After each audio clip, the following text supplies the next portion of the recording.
to the November 3rd meeting of the Falmouth Conservation Commission. This meeting is being held virtually via Zoom video conference. Please be patient. We'll do our best to be efficient and allow everyone to participate equitably. This meeting is also being broadcast and streamed online by FCTV in real time. As this meeting is being recorded by Zoom and broadcast by FCTV, please be cognizant of what you say, how you say it, what can be seen and heard in your background. The chair acknowledges the attendance of staff members, Jen and Kristen, and always the assistance of Kevin, Alyssa, Mark, and Amy. Actually, Mark is with us tonight. We're missing 2 commissioners, so Pat, you're the appointed alternate tonight. I'd like to remind you guys that for commenting, I'll call on each of you at the appropriate time. Let's try to refrain from speaking over each other. Also, the votes need to be done by roll call. So when I call your name, state your name and your vote, even if you've made the motion or the second. To our public participants, at any time during this hearing, you can enter any comments or questions via the chat function. At the appropriate time, they will be read into the record. The link and further instructions are located on the agenda. Chapter 20 of the Acts of 2021 regarding COVID-19 allows for full public participation. Therefore, if you'd like to be heard on a specific hearing, let us know via the chat function. Then at the appropriate time, I will call for public comment. When you are selected, you will be moved into the hearing as a participant. As such, you must have your video enabled, be succinct and respectful of others. Public comments will be limited to 3 minutes. First up, other business. Eagle Scout project, installing bird boxes and benches between Dexter's and Swift's Crossing along the lower Coonamessett River. Jen? Yes, Mr. Chairman, Mark Kasperzik has been working with Eagle Scout for his project. We have a Scoutmaster, Adam Thomas, with us tonight, and I believe Lynn Sanzali is there he is. Eagle Scout. So Mark, if you want to do a little bit of an introduction and then pass it on over to the Scout, that would be great. Great. Good evening, everyone. Yes, Nick Sanzali came to us, approached the conservation staff as far as doing an Eagle Scout project on the lower Coonamessett River. We met out there, Betsy and myself met with Nick and Scoutmaster Adam Thomas, and we did a review of the parcel, and about the discussion was about to try to put some benches down on the lower Coonamessett and some bird houses. So I don't want to steal all his thunder, so I'll let Nick take it over from here. Thank you, Mark. As he said, my name is Nicholas Sanzali. I am a Life Scout with Troop 40 out of St. Barnabas on Main Street in Falmouth. I have made a presentation to show, I don't know if I can share. I can.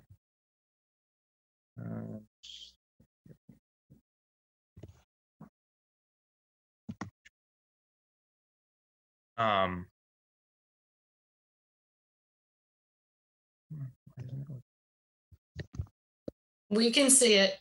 Yeah, it's not switching. There it is. All right. So my project is hopefully to add 3 benches along the existing walkways that surround the Coonamessett Greenway on John Parker Road. I'm hoping to put 3 benches on the west side of the already created handicap accessible walkway. I would also like to add 3 swallow box houses, probably around the center of the project.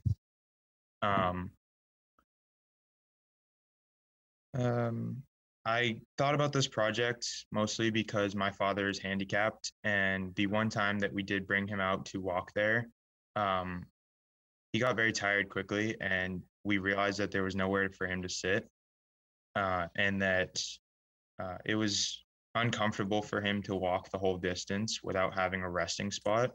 And his wheelchair didn't really suffice, wasn't really great. I wanted to do it before the ground freezes. I may have to push it to early spring, but we will see how that goes. These are benches from across the street or across Sandwich Road at the River Bend just project. I was asked to try and recreate these so that they match along the whole river. Mine will hopefully be placed on cinder blocks instead of a cement pad, and attached with L brackets.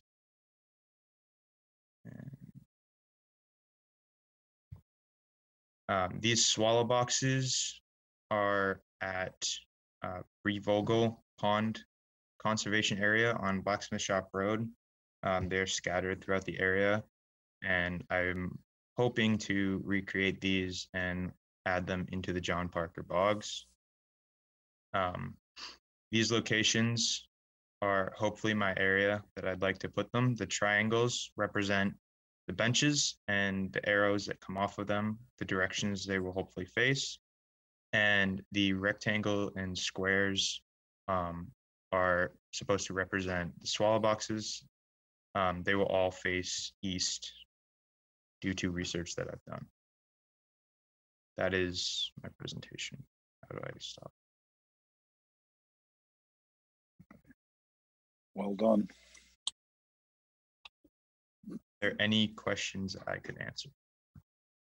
I have one quick question, Nick. So when you're going to place the cinder blocks, you're going to bury the cinder blocks to grade and then attach the brackets on them? Yes, and Okay. we are also hoping to add a layer of hard pack that the pathway was already made out of, to make it easier for the wheelchairs to access the benches, because the area is very sandy and we don't want them to get stuck. Okay, excellent. I think it's a really thoughtful project. Thank you.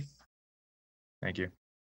I just wanted to comment too that, yeah, that's a great component of this. DPW has already helped us out, and they dumped the load of dense grade over at the lower parking lot. So, you know, these guys will, be taking wheelbarrows and then carting it out there, so that, like Nick says, it'll be hard packed, right along the bench, because it's going to be off of the handicap accessible pathway that we have. So, I'm sure DPW will bring out some more dense grade as much as you need, so we get it done in the way you want. And it is going to be really nice. There were some photographs that I wasn't able to get to Nick tonight. That's my fault. It would have shown the view, but it's going to be great. He's going to have two benches over at Turtle Pond. So one, you'll see Turtle Pond right up close. The other will face towards the elevated gateway walkway. So it'll be pretty neat. And then the second one will be over at Swift's Crossing. So get a good panoramic view there, and so people can sit down a little bit more too. I mean, get a lot of people walk through there, and I know a lot of them get tired too. So it's a great idea, though, Nick. Thank you. Thank you. Anybody else? Courtney? Are you sure that using concrete blocks is going to give you enough stable enough base? Has this been utilized anywhere before? Yes. So at River Bend, there are two benches, one of which was done on a concrete pad that was underneath the entire bench, and one was done on cinder blocks the way I'm planning to do it. And that hasn't been problematic. No, they look like they've held up since they've been put in. I've been checking them frequently. All right. Thank you. It's a good project. Thank you. Betsy? So I don't recognize the two gentlemen with their uniforms on. That's not how they were dressed when we had a field trip, but I'm glad to see them back. I'm glad to see the project this far along. And I just want to remind them that Mark and Chris and I have some other projects that we're going to work on this winter. And maybe we can enlist your labor for those projects too, since you're going to be, your muscles will be so built up from this carrying stuff over to the west side. But it's great. It's work, you know, I was excited that you had this idea in the first place, and I'm glad to see it moving along. Thank Mr. you. Thomas? Well, I just like to let you guys know a little bit about an Eagle Scout project because it's an important culmination in his path to Eagle. And it's really probably the most difficult thing that an Eagle Scout does, or a potential Eagle Scout does, because along the way, they have to lead the entire project, create the idea, and basically be in charge of the whole process. So even though, you know, Mark and I are here, you know, we are just kind of making sure that nobody gets hurt. Nicholas is in charge, and he's done a wonderful job of leading the project, and I'm sure he's going to do the same job when we get the boys out on the site, and they'll actually do the work. So this is not it's really not a traditional adult-led thing, which we're so used to in this society. So hats off, Nicholas. Excellent. Thank you, Mr. Thomas. Nicholas, good luck with your project. That was a very good presentation. Thank you very much. Thank you. All right. Thank you. And good luck. I can't wait to see him in place. Thanks, Adam. Thanks all. If he just didn't look so young and handsome, I mean, come on. I'm an old man, for heaven's sakes. Kevin, he's only a little younger than you, and Yeah, no more handsome than you, Kevin. but try to tell that to Oh, boy. Mrs. O'Brien, will you? Yeah. All right. Moving Thank on. you. Next up. Vote minutes, October 20, 2021. I move Anybody? that we accept the minutes as written, subject to any modifications tonight. Gladfelter second. Okay. We have a motion and a second to accept the minutes as submitted. Betsy, Gladfelter, aye. Courtney, Bird, aye. Matthews, aye. Kevin, O'Brien, I. Pat, Harris, aye. Peter. Walsh, aye. It is unanimous. We have accepted the minutes as submitted. Next up, request for a continuance under a notice of intent. Byron Missef and Susan Keller, 72 Pheasant Lane, East Falmouth, Mass, for permission to expand and alter an existing licensed fixed pier. Jen?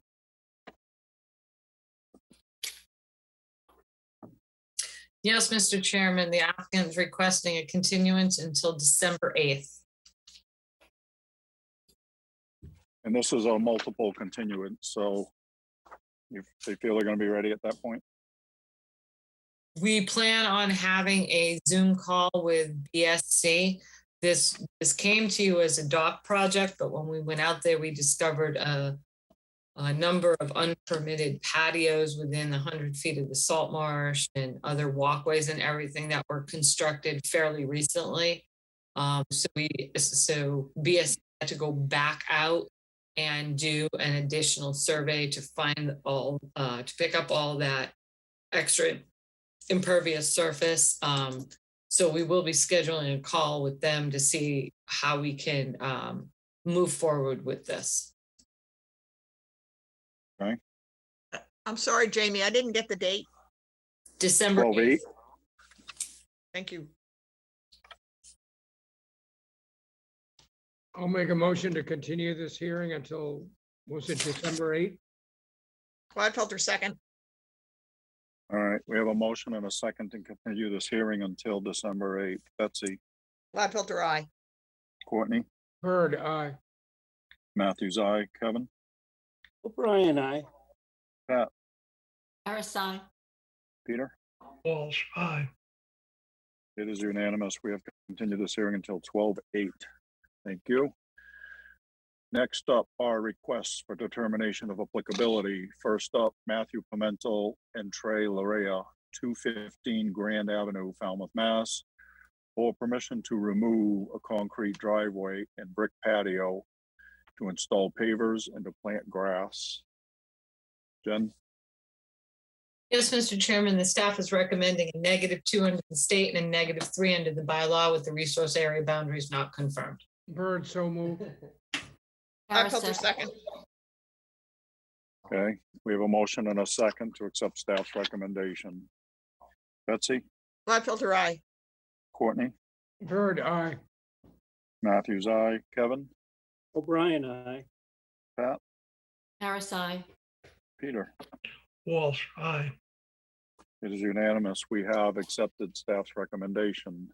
Next up, Megan Fitzgibbons, 532 Quaker Road, North Falmouth, Mass, for permission to reconstruct the front porch and a side deck within the existing footprint. Jen? Yes, Mr. Chairman, we are recommending a -2 under the state and -3 under the bylaw with the resource area boundaries not confirmed. Bird, so move. Harris, second.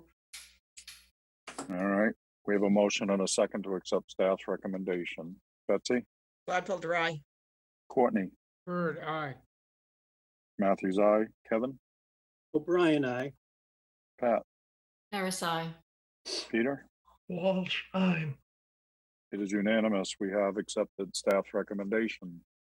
Next up, Cindy Coates, trustee, the 187 Penzance Road Trust, 187 Penzance Road, Woods Hole, Mass, for permission to remove and replant several trees and to remove a hedge of privet and replace it with native plantings.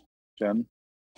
Yes, Mr. Chairman, we are recommending a -2 under the state and a -3 under the bylaw with the resource area boundaries not confirmed. Bird, so move. Harris, second. All right, we have a motion and a second to accept staff's recommendation. Betsy, Gladfelter, aye. Courtney, Bird, aye. Matthews, aye. Kevin, O'Brien, aye. Pat, Harris, aye. Peter. Walsh, aye. It is unanimous. We have accepted staff's recommendation. Next up, Francisco Stork, 8 Rice Street, Falmouth, Mass, for permission to clean and repoint the joints on an existing seawall and to install a granite capstone along the seawall. Jen? Our recommendation is a -2 under the state and -3 under the bylaw with the resource area boundaries not confirmed. Bird, so move. Harris, second. We have a motion and a second to accept staff's recommendation. Betsy, Gladfelter, aye. Courtney, Bird, aye. Matthews, aye. Kevin, O'Brien, aye. Pat, Harris, aye. Peter. Walsh, aye. It is unanimous. We have accepted staff's recommendation. Next up, our continued request for determination of applicability. And if I can, I want to take this time to just thank everybody. We had that, lack of internet last week and all that. So I appreciate everybody, all the applicants that were willing to continue everything. So first up for continued requests, Robert W. Schaub and Teresa Rivera Schaub, 48 Bywater Court, Falmouth, Mass, for permission to raise RAZE an existing single-family dwelling and to construct a new house, driveway, garage, porch, and decks. Jen? Yes, Mr. Chairman, we are recommending a -2 under the state and the bylaw, the resource area boundaries not confirmed. And before you ask Commissioner Byrd, it is flood zone only. Thank you. Not a problem. Bird, so move. Harris, second. We have a motion and a second to accept staff's recommendation. Betsy, Gladfelter, aye. Courtney, Bird, aye. Matthews, aye. Kevin, O'Brien, aye. Pat, Harris, aye. Peter. Walsh, aye. It is unanimous. We have accepted staff's recommendation. Next up, Quistit Harbor House Land Trust, care of Dana Roden, 71 Quistit Harbor Road, Falmouth, Mass. For permission to remove an existing water line and install a new water line from the main building extending to the existing dock. Jen? We're recommending a -2 into the state and -3 into the bylaw with the resource area boundaries not confirmed. Bird, so move. Harris, second. All right, we have a motion and a second to accept staff's recommendation. Betsy? Elder, I. Courtney? Bird, aye. Matthews, aye. Kevin? O'Brien, aye. Pat? Harris, aye. Peter? Walsh, aye. It is unanimous. We have accepted staff's recommendation. Next up, Joseph D. Allen III, 124 Heritage Circle, Falmouth, Mass. For permission to construct a garage addition, install a driveway and dry well, install mitigation plantings and all associated grading and landscaping. Jen? Yes, Mr. Chairman, we're recommending a -2 into the state and -3 into the bylaw with the resource area boundaries not confirmed. Bird, so move. Harris, second. Okay, we have a motion and a second to accept staff's recommendation. Betsy? Elder, I. Courtney? Bird, aye.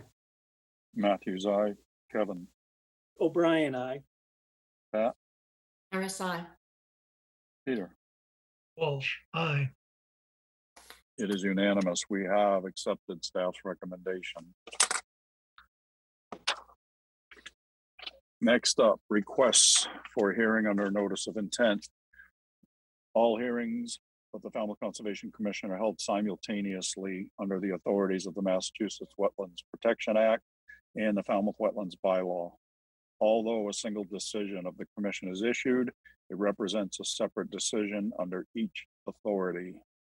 And as a reminder, commenting is limited to 3 minutes. So I encourage you to stay within the purview of this board, which are the rules and regulations of the Wetlands Protection Act and the Falmouth Wetlands Bylaw and how they pertain to a particular application.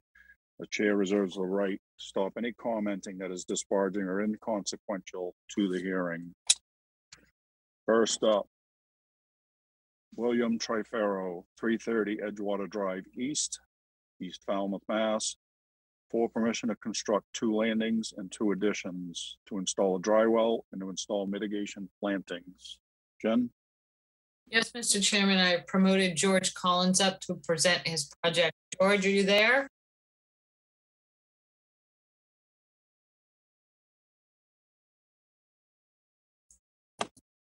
George?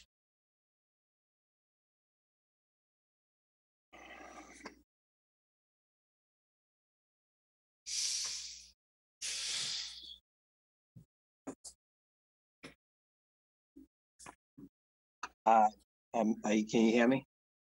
We can Yes. hear you, George. Do you have video? Okay, yep, here I am. Sorry about that. It's okay. Okay, here I am. All right, good evening. Jen, do you want me to discuss the project, or do we want to go over the staff report comments, or whatever format you think is appropriate? Why don't you start sharing your screen, George, and you can discuss the project, and then we'll go over a few of the items in the staff I report. How about that? apologize, Jen, but I am having technical difficulties. Do you have, can you bring Yeah, the? it's gonna take me a minute to pull up. Hang I on. apologize. Nope, it's okay. About an hour ago, I realized I had some technical difficulties, as well as my client who would like to participate, may have some audio issues with his computer setup. So.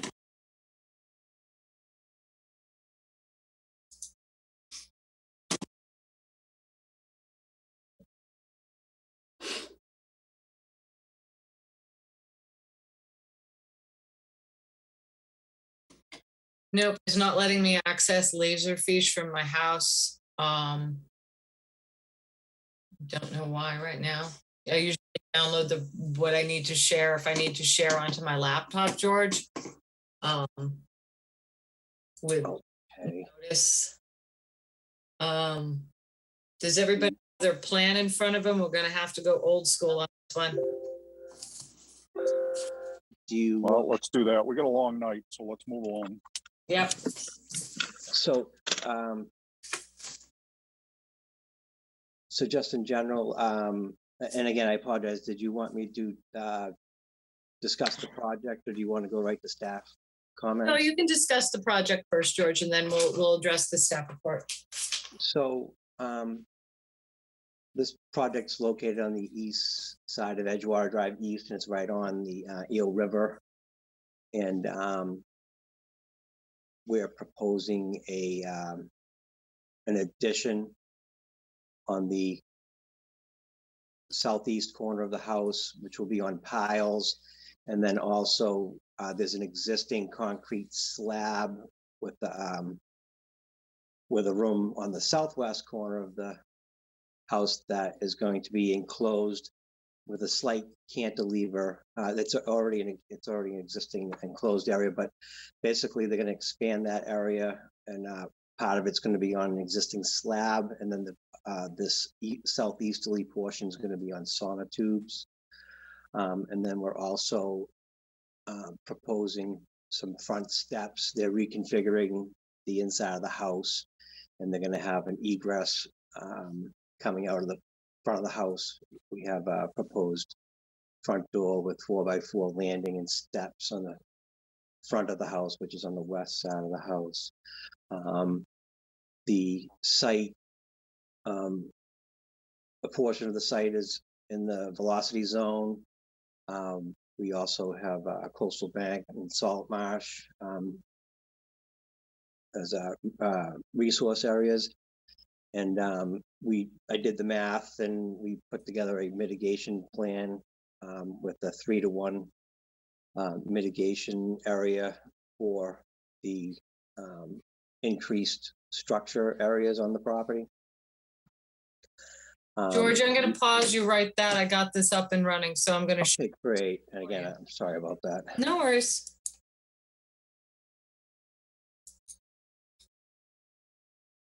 Can everybody see the screen? Yes. Okay, continue, George. And we are proposing a dry well for the roof runoff for the addition. We have erosion control proposed along the easterly and southerly work limits to make sure we don't have resource or a butter encroachment. And then we have mitigation plantings proposed on the north and northeast corners of the property, which run along the top of Coastal Bank. That the area to the north, the land to the north of this is a Seacoast Shores right of way that goes down to the water. So we're proposing mitigation plantings again in that northerly area in the northeasterly corner of the property. I believe it meets all the requirements: 10 feet off of structures, 3-foot spacing on center. And then you know, we did receive a copy of staff report yesterday. It appears that pretty much everything in the staff report, there are a couple of drafting items that I need to address, but mostly it seems like a lot of housekeeping items. It should be noted that my client purchased the property in December 2018. Just prior to purchasing the property, a new septic system was put in, and apparently there were some commitments made by the previous homeowner that my client was not aware of. There's some planting requirements. And then also, again, based off your staff report, there's some other housekeeping issues associated with a walkway down to the water. So at this point, I'd be more than happy. Again, I don't know if you want to discuss the staff report or how you want to proceed. Well, I can discuss some of the issues on the staff report. Mr. Chairman, do you want me to stop sharing my screen? Please. Okay. Thanks for that, George. I know we had met to review that. So just a couple of items. Do you know what this will need the square foot the square foot increase in the velocity zone so that we can add that to a finding, because the board's regulations only allow a cumulative 200 square foot addition within the V zone. So we want to just make sure that, you know, when one, we're not tripping that, and two, that we have that on record. So going forward, Yes. you know, we can reference that and calculate any additional additions your client or any future property owner may want to do. So Yeah. it's a Yes, that's something that, increase of 200. okay, yeah. So that, I did not calculate that, but what I was planning on doing was, you know, putting together a punch list and then resubmitting a revised plan with a narrative on revisions. Okay, so we need that. Just the housekeeping. Our regulations don't have a technical 50-foot offset from the salt marsh, so we can remove the plan there. Zone A is that 100 foot from the salt marsh. You have on this plan, but your next project, you only have the 100. So I think it was just a drafting error or something. Yes, yeah. That can be removed. That would be great. We talked about the failed septic system.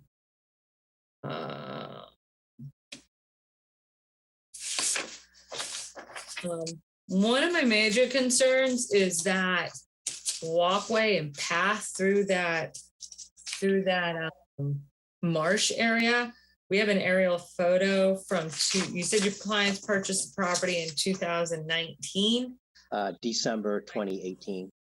So in March, we have an aerial photograph from March 27th of 2019 that just show a nice little path through the salt marsh to reach the beach area. But then if you look in your at the staff report, the October 2nd, 2021 shows like a greatly enlarged path and clear area along with an expanded walkway. That walkway will need to be removed, and that path and expanded beach area will be, you know, staff's going to recommend the commission require that area to be restored to its March 2019 width. So okay, yeah, that was something that, you know, the staff noticed when we went out on site. So that will need to be addressed. I'd like to see that expanded area and path actually on your plan, George. You'll have to go back out and resurvey that. And then we'll need a little restoration, you know, a little restoration narrative on how that's going to be achieved. Okay, and just if you look at the April 23rd, 2018 aerial photo, it does show that ramp down to the, that ramp is existing when my client purchased the property. Okay, so George, there was a ramp there that we can see in the aerials, but there's a much larger ramp now. Yeah. So what it is at the very end of the ramp, my client added a couple sections to sit right on the sand because he has a wheelchair-bound family member, and we discussed that, and that's something that those are just movable that can be easily pulled out of there. That was, you know, or maybe when that family member comes, they can just put them down temporarily and pull them out. It's literally for a young kid that's in a wheelchair. So that's why it looks longer than it is. So basically at the end of the, you can see there's a couple of flat sections at the end of the ramp. Those are just placed there so that's something that can be pulled out of there. And then we can absolutely put together a restoration narrative for the seagrass in there. Excellent. And the lighting needs to come out of the salt marsh as well. Okay. Can't have lighting through our salt marshes. And do you know whose fence that is? Because it's not on your client's property, but it's, and I know the issues your client has had out there with people trespassing and all of that. But did he install single rail fence, or was that the?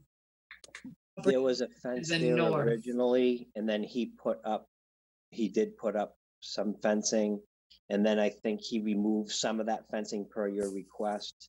Yes. And, you know, certainly if you need any more of it removed, that was to try to keep the people that are walking down the right of way on the trajectory of the right of way. So, but if that's something that needs to be removed, would be more than happy to do that. Well, I don't think it's on his property. That's why.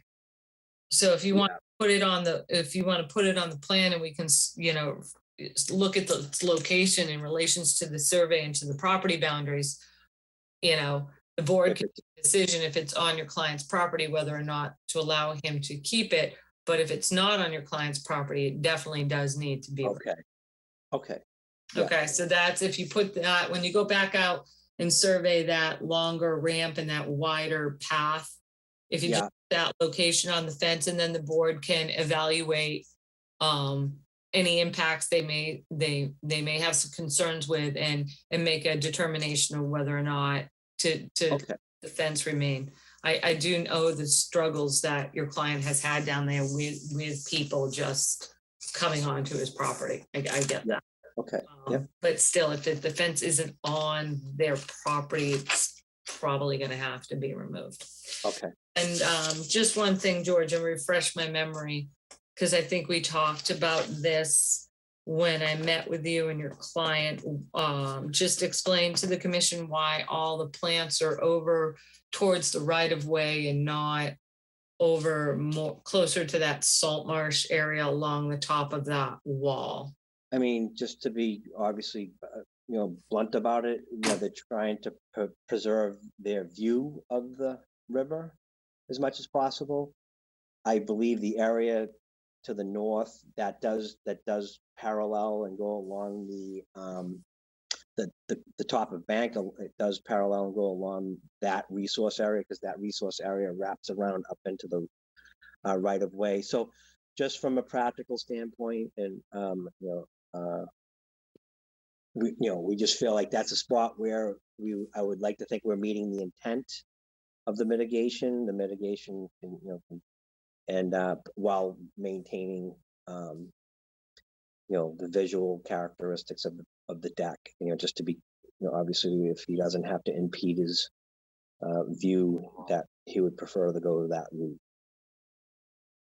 But again, it does parallel the resource along the coastal bank that wraps around up the right of way. So it's not like it's completely off mark. So it's just more the practicality. Okay, well, the board can determine that, and I think now that you said that, when we met, I said that the board will have to evaluate that. So yeah, it's going to be their decision. So, okay, Mr. Chairman, that's all the staff has for now. All right. Commissioner commenting, Betsy. Thanks, Jamie.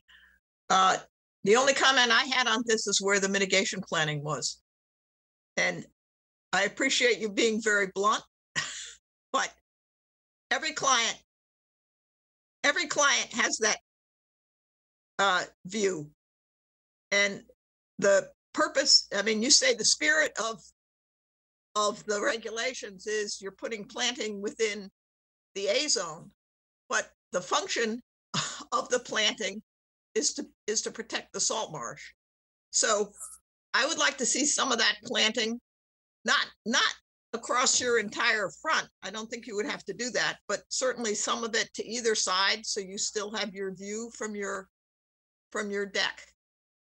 And also, I thought you were going to say, which I think is very reasonable, that you want to protect that side from encroachment of people. So, I would think about what kind of planting that you want to put there, and you might put some plants that would be appropriate to kind of discourage people from coming from the right of way over onto your client's land. I understand that's a problem there. That's my only comment. All right. Courtney. I would second Betsy's comments about the location and mitigation plannings. I think you could balance the requirements to create buffer with you know, having a view. Point taken, thank you. Okay. Kevin, No comments, Mr. Chairman. Pat, I agree with Betsy and Courtney. No other comments. Peter, I agree with Betsy and others. However, the mitigation could protect the top of the coastal boundary as well. Maybe that is not as important as the salt marsh, but if people are regularly using the right of way and they are packing down and destroying the top of the coastal bank, that would be a good reason to have the mitigation selected to prevent people from using the top of the coastal bank as much. That's it. all right. Jen, is there anything in the public chat function at this time? Yes, there is, Mr. Chairman. Okay. Ms. Hayes says in regards to the William Trefferno on 333 Edgewater Drive East, no problem with the project other than the quantity and full-grown height of the native plant material selected not to be higher than 6 feet at full-grown height as to not further obstruct the view and access. All right. All right, Oh, George, Mr. Collins, back on camera. Oops. Sorry, I'll be right with you. Okay, I'm back. Sorry about that. all right. What's your request, Mr. Collins? If I could say something. So basically I might take a hybrid approach where we would take a look at maintaining some of the mitigation in that area to the north to prevent any disturbance of that coastal bank. And then we could also look at adding some plantings along to the east along the coastal bank and salt marsh. So you know, a little combination of the two, if you thought that would be appropriate. All right, I think that's the way the board is leaning. Okay, great, thank you. Appreciate your guidance. I could be wrong, but they can. hold on. Betsy? Mr. Collins? Yes. Yeah, I mean, yes, that's exactly what I'm kind of thinking about, but what I would suggest that you confer with Jen and her staff, who might give you some guidance on that as well. But, you know, I would like you to achieve both your goals, as well as achieve our goal of protecting the environment. Absolutely, thank you. Okay. Courtney? So I'd agree with Betsy's comments, and I think is a continuance in order to get that squared away. Yeah. Yes, yep. I was planning on requesting a continuance this evening. Thank you. Jen, what do we have? We have December 1st or December 8th, George. Why don't we plan on December 1st, and then Okay. At the request of the applicant. The request of the applicant, I keep going in and out of internet access. At the request of the applicant, I'll make a motion to continue to December 1st. Heard, second.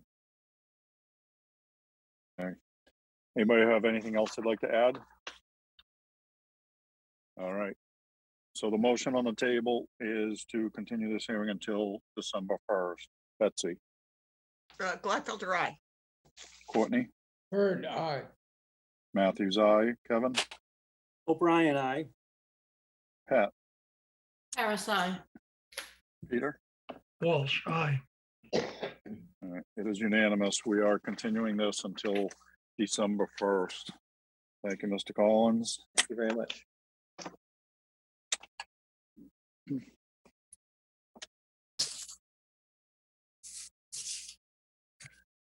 Next up, Robert DeVasto, 218 Edgewater Drive East, East Falmouth, Mass. For permission to construct additions, to construct a retaining wall and steps, to convert an existing deck into living space, and to install mitigation plantings. Jen? Yes, Mr. Chairman, this is another one of Mr. Collins's projects. George will follow the same format we just did. You can explain the project to them. I'll share my screen for you. And then we can address any of the issues in the staff report and any questions the commission has. So, Mr. Chairman, I'm going to share my screen. You? No problem. Can everybody see that? Yes. Thank you. Excellent.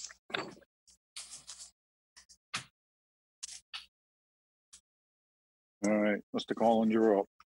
Okay, again, George Collins, representing Robert DeVasto of 218 Edgewater Drive East. This property is located on the east side of Edgewater Drive East. It has Eel Pond to the east. We have a salt marsh, coastal bank on the easterly portion of the property. The property is also in a flood zone A. I'm sorry, AE 12.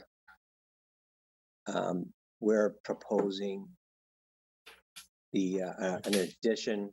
No midnight. We're proposing an addition on the southerly side of the property. It's a 226 square foot increase in area. We're also proposing a small addition bump out on the west side of the property facing the street. That's that 2.5 by 10 foot addition on the front of the house. The existing deck is also to be converted into living space. And then to the north of the existing deck, we're proposing a slightly raised, an elevated area, just basically a flat area. The whole backyard is sloped, and especially where the backyard is going to be taken up by a substantial amount of mitigation plantings. We were trying to reserve an area, just like a sitting area that would be level, and that would be just a lawn area. But I believe it's about a 2.5 foot retaining wall, and then it goes from a 2.5 foot fill to 0 as it goes up the slope. We have erosion control proposed on the northeast and southerly portions of the property. We have a proposed dry well for the addition on the southerly side, and we have a mitigation plantings with the 3-to-1 ratio proposed in the backyard. And basically, we've pretty much maxed out the backyard. There's some existing mitigation areas along the water that was associated with when they got permits to put in the shed. That's on the southerly lot line. So while maintaining the 10-foot setback to structures, as you can see, we've pretty much filled the entire backyard with to achieve the mitigation with the 3-to-1 mitigation requirement. And again, this seems to be some in addition to what we're proposing. It seems like a lot of the concerns in the staff report were associated with some housekeeping issues, driveway widening, and then like there's a trash storage bin on the property that was brought up in the staff report. I do believe Robert DeVasto, he is in the waiting room, or whatever you want to call it. If it's appropriate to have him chime in if he felt like there was something he wanted to add to the conversation. Just want to bring that to your attention. So I don't know if Jen wants to go over the staff report at this time. Okay, and your client does have his hand raised, so I will be moving him in to address the board.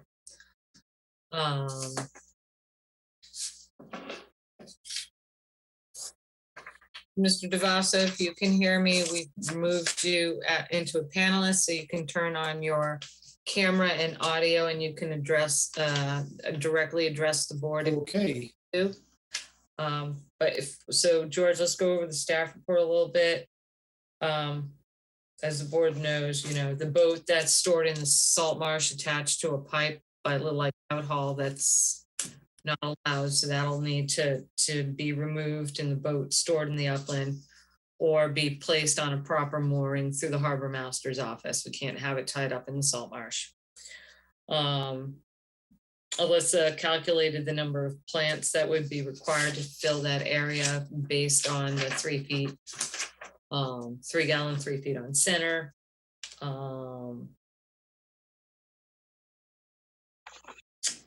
Stepping stones. If you wouldn't mind going and putting all the elements that Alyssa referenced in her staff report on the plan, it's easier for us if we have all the hardscaping, storage bins and everything on the property. So in the future, when we go to evaluate it, we'll know what was there. Okay, yeah. We're really thorough like that. There was some concerns that existing mitigation is currently being trimmed. So mitigation is supposed to be allowed to grow into its full and mature form. So activity needs to stop. And the other larger one is it seems the driveway was enlarged, and because that driveway is within 100 foot to the salt marsh and to the coastal bank, that is going to require mitigation as well for that increase in impervious surface. So I don't know if George or Mr. DeVasso, you want to address that or? So first of all, I apologize. I didn't realize that caused an issue when that was done. I'm not sure, and maybe George can figure it out, but I'm not sure because we're basically taking the whole backyard. I'm not sure there's much more room to grab anything else, unless maybe we, sort of carve it off and maybe make it half a shell driveway or something like that to offset what I did improperly. Well, the board's regulations go on impervious surface or pervious surface that does not support mitigation. So even if it was shell or gravel, they're going to treat it the same way. So if we put grass there, then is that?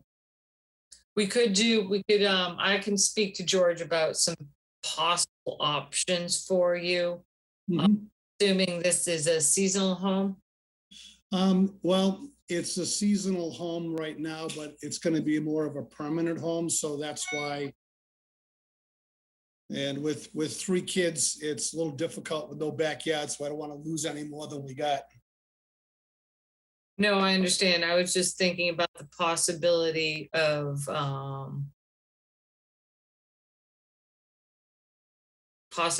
utilizing some grass pavers, but if going to be a lot of cars there, that might not work too. But I can explore some options with George. We'll need a continuance on this one to just have him grab all the other elements on the property. So it's I can work with George on and see if we can put something that might be the commission. I don't know if it's possible, but we can explore some options. Jennifer, do trash bins count in the? No. No. Okay, so those 2 storage bins that are in the front are trash bins. Yeah. Go over there and open them up. It's trash. Yeah, we just want them on the plan so we know they're there. Okay. I think maybe we called it out because they're sitting on a concrete. Is it on a concrete pad? No, what it is it's on a pad, but that's all crushed stone. Okay. And then we had identified some trees that were removed. I don't know when you took possession of the property. So I never removed any trees from the property. What's there now is what is there when we bought it. And what year was that, sir? 11. I'm not even sure. I think it was 11. Either 11 or 12. Okay, Not because the actual date. trees did go missing in that time frame. I can find out right now what year it was purchased. Yeah, you can, yeah, it's a matter of public record, so. Oh, everything's on GIS. Oh, okay. We have the assessor cards right there, December 2011. Okay. So we are just going by aerials that we have. So during that time frame, it does appear that some trees would be removed. So we'll see if the board's going to require that to. Do you know when you bought the property if they had to do a septic upgrade when you purchased the property? They did not. They did not. No, they did not. And have you upgraded the septic since then? No, not at all. Usually when trees go missing like that, we try to pinpoint the cause, and more times, oftentimes it's a result of a septic upgrade, which is why I'm asking. Yeah, no, there's been no upgrade. Okay, that's okay. That's all I have, Mr. Chairman. Okay. Peter, we'll start with you. I don't have any questions or comments. Okay. Pat, No questions or comments, thank you. Kevin, No questions. Courtney, Oh, no questions. wow. Betsy, Of course, I have a question.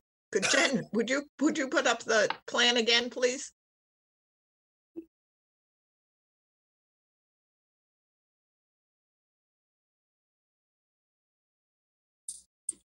This isn't for Mr. Collins and, there we are. okay, so what I want to point out is the 100-foot buffer to the salt marsh it's almost the entire property is in the 100-foot buffer. So you have nice mitigation between the house and the salt marsh, but any place else on your property is also available for mitigation if you want really? to. Hmm. Yes, it's all in the A zone. And you've already covered the area between your house and the salt marsh. So if there are any other areas there, you could work with Mr. Collins and Jen and her staff. But, you know, you may be able to, I understand why you did what you did with the driveway, and it may be that you can mitigate for that and just keep it the same. Yeah. Thank you very much. I appreciate that. You're welcome. Everybody thinks that I'm going to say something bad, but I don't always say things that are, I like to protect the resources, but, you know, have people be able to, you know, upgrade their property as they like. Thank you. Balance the property. Hey, Jen, is there anything in the public chat function? No, Mr. Chairman. And Mr. Collins, what are you looking for? Just real quick, Jen, would it be appropriate for me to set up like a Zoom meeting, like one of those 1 o'clock Friday Zoom meetings with you to discuss these? Absolutely. Okay, great. So I'll do that. Yeah, so at this point, I would request a continuance, and if possible, to the December 1st meeting. Sure. I'll make a motion to continue this to December 1st. Bird will second. Thank you all. Thank you for your time. Thank you. Thank you. All right, Mr. have a good- Collins, have a- welcome. You Oh, haven't hold on, been hold on. here. Excuse I me. haven't been there in a while, but yes, yeah, thank you very much. I appreciate it. Right, you have a good evening. We have to vote. Oh, That's okay, I'm what- sorry. Yeah, sorry, I didn't mean My- to interrupt everybody. So we have a motion and a second to continue this till 12:01. So with that, take the vote. Betsy, Gladfelder, aye. Courtney, Bird, aye. Matthews, aye. Kevin, O'Brien, aye. RSI. Peter. Walsh, aye. It is unanimous. We have continued this until December 1st. Thank you, Mr. Collins. Thank you for your time. Thank you, Night. Mr. DeVasto.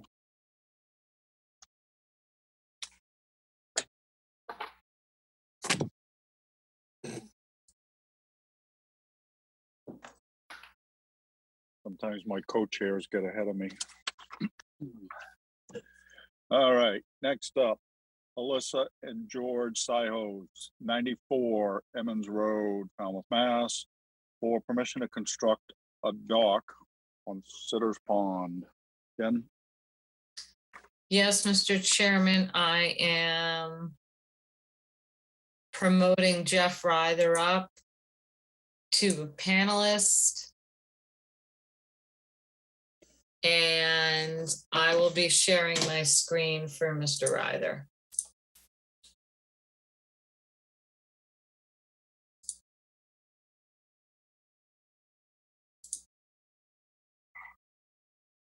Where did I put it? Jeff, you're up, sir. Okay, I just hit my mute button there and the video thing. I'm not sure why I'm not show. We can see you and hear you, You're Jeff. up. Oh yeah, there I am. Okay, very good. Huh. All right, well, let me start it off here. So I'm Jeff Ryther, by the way, with BSS Design, representing George Sihos at 94 Emmons Road in Falmouth. And it's just a sort of a stone's throw off Town Hall to this spot here. If you had to have a good arm, that is.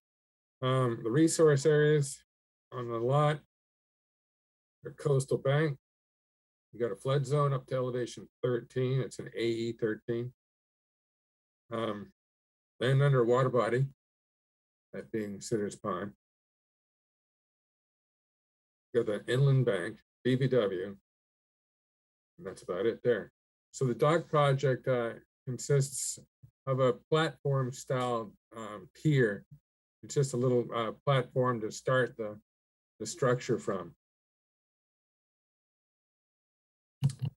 And that's 6 foot by 8 feet.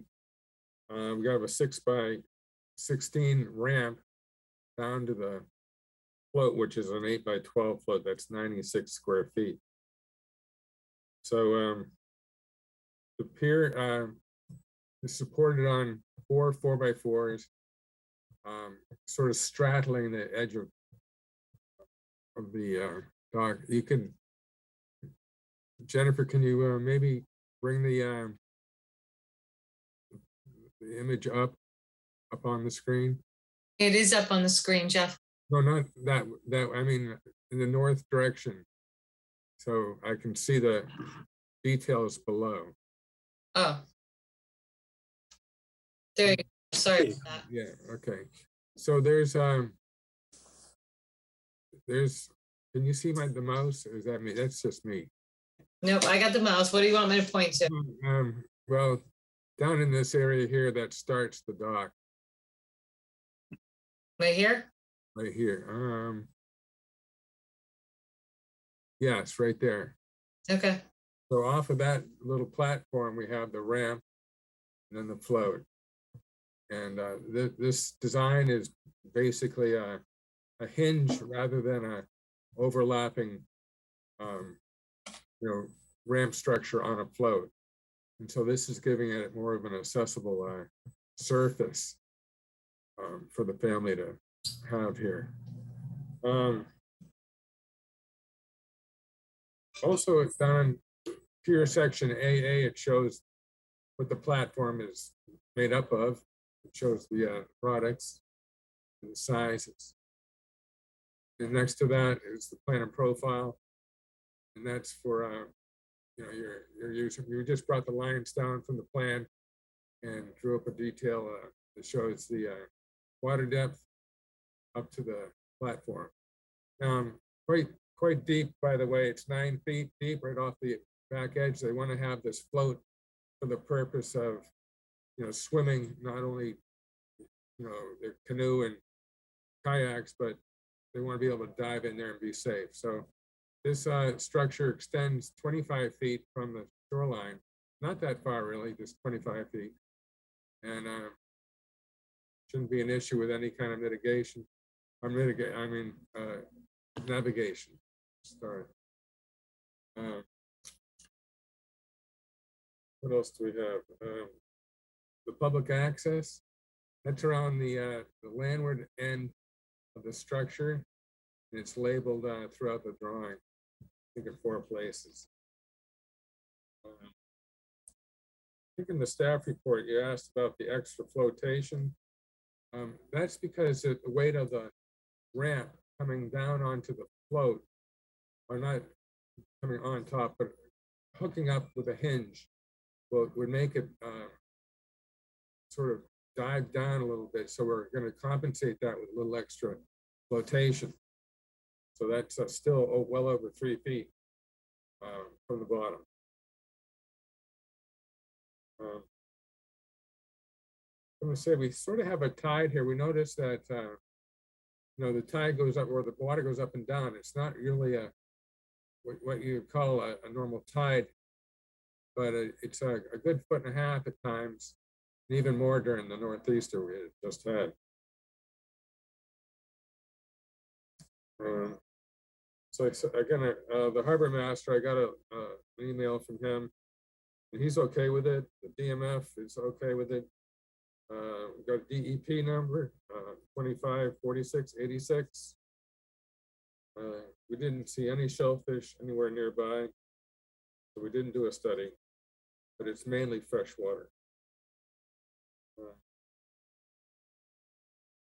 And in the briefly talk about mitigation, we have a sort of a stubborn area that won't accept plants. That we've not so much me, but Mr. Saihojos has planted this 3 times, and he's going to keep on trying.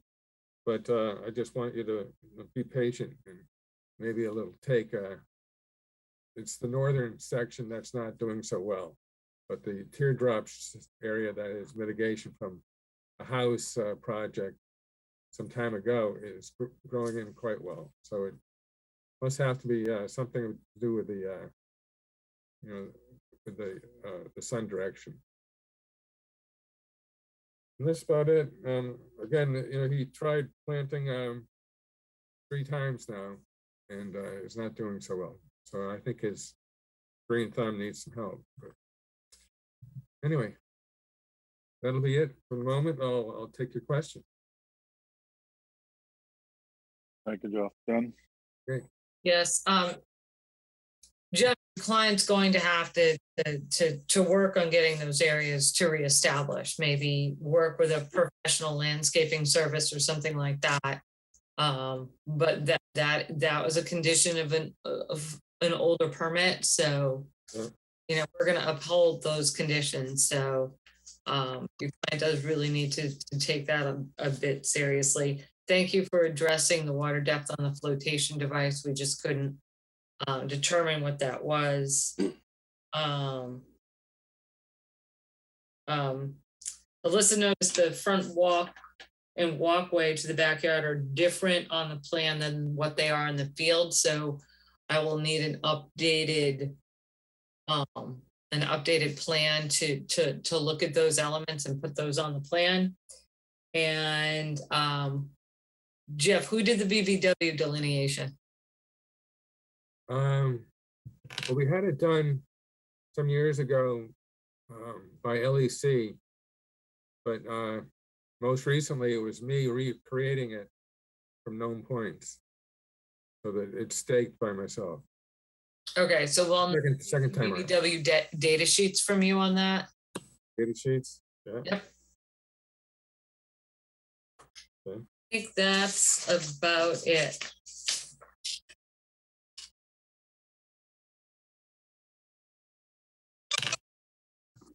Okay. Pat? No questions. Thank you, Mr. Chair. Peter? No questions. Thank you, Mr. Chair. Kevin? No questions, Mr. Chairman. Courtney? Oh, we Courtney, can't you're hear you, muted. Courtney. Which normally would be okay, but No questions. Betsy? I'm not muted, but I have no questions either. Sometimes my mouth just goes faster. I than, know. You know. All right. Jen, is there anything in the public chat function?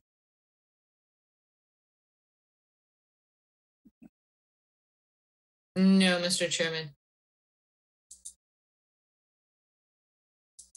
Hey, Yeah, I Jen, have- just to say it, Bob DeVesto is still in the participant. No, I just saw that. I'm putting Okay. him back.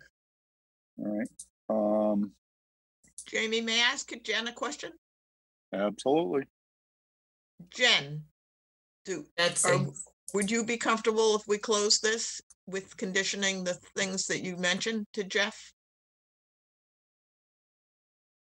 Like, well, I want to see Yeah. We're good for it. differences on the plan. That's my, okay, that's my question. yeah, no, I'd like to see the difference in the two plans, because we need to evaluate what's out there based on the old plan too, to see if there's any additional mitigation that might be required. Sometimes we find that, so we require it to be mitigated. So usually I would say yes, but with the additional information needed on the plan, Betsy, and possibly triggering mitigation, I'm gonna say, well, we should continue it. Okay, that's fine.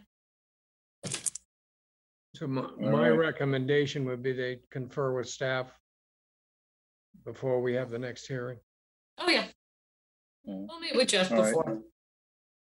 Mr. Ryder, what would you like? Well, to get these data sheets, I may have to, go back and get a professional in that area. So, boy, I would Yeah, like we to- have I'd December like to have, 1st. We're good for it. But we've been in town for a long time. But we'll go your way on this, and we'll take care of it. But I think I'll need a few weeks, maybe 4 weeks. Okay, well, I have December 1st or December 8th available right now, Jeff. So Okay. do December 1st, is that that's 4 weeks? Basically, it's a Yeah, that's 4 weeks. Okay, let's go for that's a Wednesday, correct? Of course it is. I just have another, town to deal with too. All right, do you want the 1st, Jeff? yes, Okay, At the request of the applicant, I make a motion to continue this to December 1st. Bird, second. And I'm sure you're making sure we're not gonna get bogged down on the 1st, but we've got 3 in a row now. Yeah, just to say it. no, I mean, I don't know how many new notices will be in on that time, but I'm keeping an eye on it, Mr. Chairman. These I great continuances, so figured, but I had to say it. I know. Just have to pick on me. I get it. Yeah. All right. It's my job. All right, we have a Trust motion and a me. second to continue this until 12:01. Betsy, Gladfelder, aye. Courtney, Bird, aye. Matthews, aye. Kevin, O'Brien, aye. Pat. Pat, you're muted.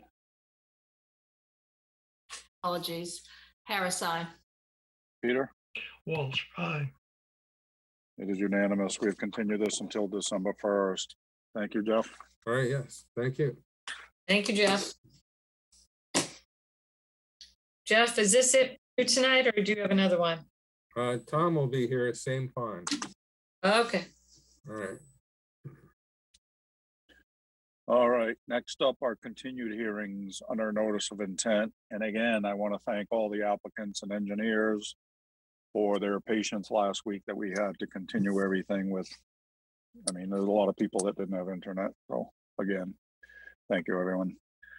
First up, under continued hearings, Robert B. and Elaine M. Bailey, trustees, the Elaine M. Bailey 2013 Revocable Trust, 132 Little Neck Bars Road, West Falmouth, Mass, for permission to conduct invasive species management, install restoration plantings, and to construct a patio, front walkway, and increase the size of the driveway. Jen? Yes, Mr. Chairman, I have promoted Jen Crawford up to brief the commission on the revisions to her plan. Good evening. For the record, Jen Crawford here representing the Baileys. The last time we had a hearing on this, there was a few things that that you had asked me to address. So we submitted revised plans to you with the land management plan and narrative. The updates that I made to that, I put in red so they were easy to identify and find. On the plan itself, you had asked if I could separate the mitigation plantings from the restoration plantings in separate tables. So I did that. And there was also a question about the feasibility of adding more large native shrubs to the planting plan. And we had spoken about the possibility of adding a large quantity of shrubs to the plan in the form of tublings. And so I spoke to the client about that, and we did do that. We added 500 shrub tubling species to the planting plan throughout the restoration areas. And I think that addressed everything, but I can't keep this project straight, to be honest with you. It's been ongoing for a long time. So if I've missed anything, please let me know and I will be happy to address it. All right. Jen, before you comment, Betsy, what's the quorum? It's everyone but Courtney. That's what I thought. Okay, thank you. All right. Mrs. Lincoln. Yes, Jen, I just have one question on the tubelings. I know that the board at the last hearing encouraged you to add those to the plan. My only concern with that would be the potential loss to grazing. Do you have a plan to protect the tubelings or replace them if they're grazed upon, or? Yeah, so I think honestly, it's going to be something that we are probably going to address as we go along. Like I told you before, I haven't ever used them before. I know that we have the game plan for their installations. So typically with invasive species management projects, we do not install the plantings until we've gone through one full season of maintenance on it.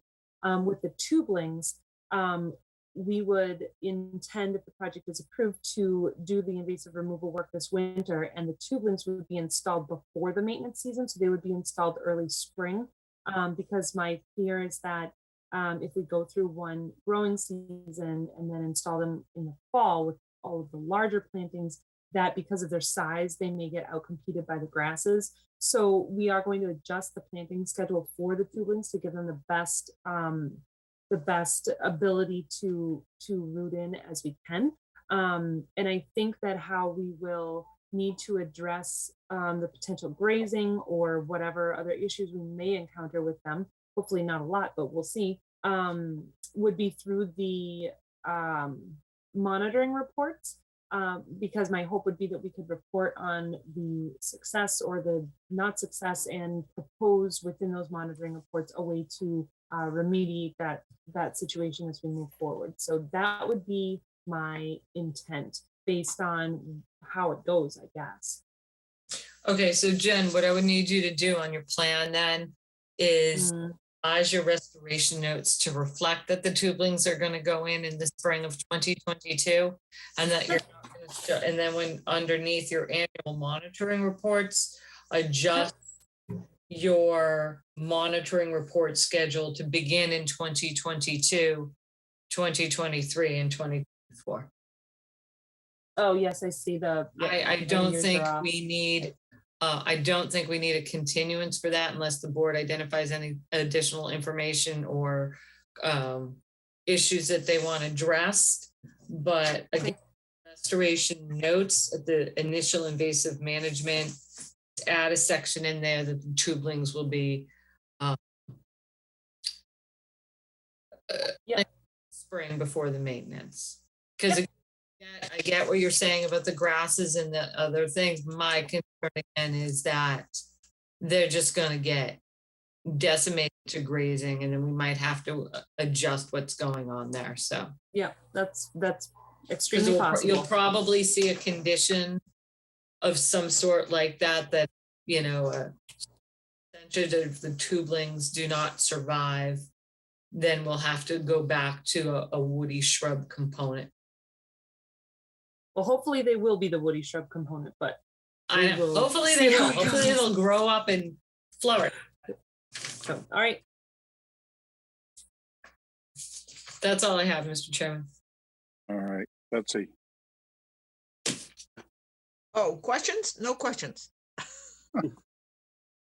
Sorry, I didn't mean to wake you. Kevin. No questions, Mr. Chairman. Pat. No questions, thank you. Peter.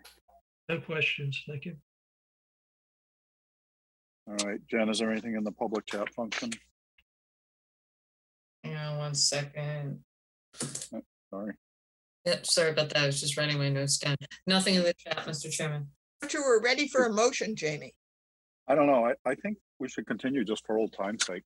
Oh my God, please don't. No, Jen. Poor Jen on. Crawford. We'd love to see her, but I'm going to make a motion to close the hearing and take it under advisement. Thank you, Betsy. Harris, second. We have a motion and a second to close this hearing and take it under advisement. Betsy. Gladfelder, aye. Matthews, aye. Kevin. O'Brien, aye. Pat. Harris, aye. Peter. Walsh, aye. It is unanimous. We have closed this hearing. Thank you. If we were in person, I would jump up and down and cheer. It would be great. Thanks, Jen. Just get that revised plan to me. I will. Do you need hard copies? Thank Jen? you. Jen, do you want hard copies? Yes, 3 hard copies will be fine. All right. Thank Just for you. the Have a staff good to night, review, guys. and then make sure you send the electronic copy as well. I will. Perfect. Thank Thanks, Jen. Thanks, Good Jen. night. All right. Next up, John Grassy Senior and Diane Grassy, 23 Southview Way, East Falmouth, Mass, for permission to construct a pier, deck, and privacy fence, and to install mitigation and restoration plantings. For the record, I am recused, and Courtney is not on this agenda, on this quorum, I'm sorry. And again, for the record, we do have a quorum. We have Betsy, Kevin, Pat, and Peter. Am I correct in that? Correct. All right. So the record is clear. All right. There he is. Jen? Mr. Chairman, I've promoted Matt Costa and Brian Wall up to present their project. All right. Mr. Costa, you're up, sir. Thank you, Mr. Chairman. For the record, Matt Costa, representing the applicant together with Brian Wall. Last time we were before you, we were discussing an old special condition and an old order of conditions. And there seemed to be some ambiguity there. We had discussed it, continued the hearing with the hopes that we'd be able to find the minutes for that old hearing. Kevin actually was able to find those minutes. It cleared up any of the ambiguity. And we have since revised the plan to enlarge the restoration area to cover that area, quote, beyond the limit of work. So we've submitted that revised plan with that enlarged restoration area. And I'll be happy to share my screen and show it to you if you'd like. Yes, sir.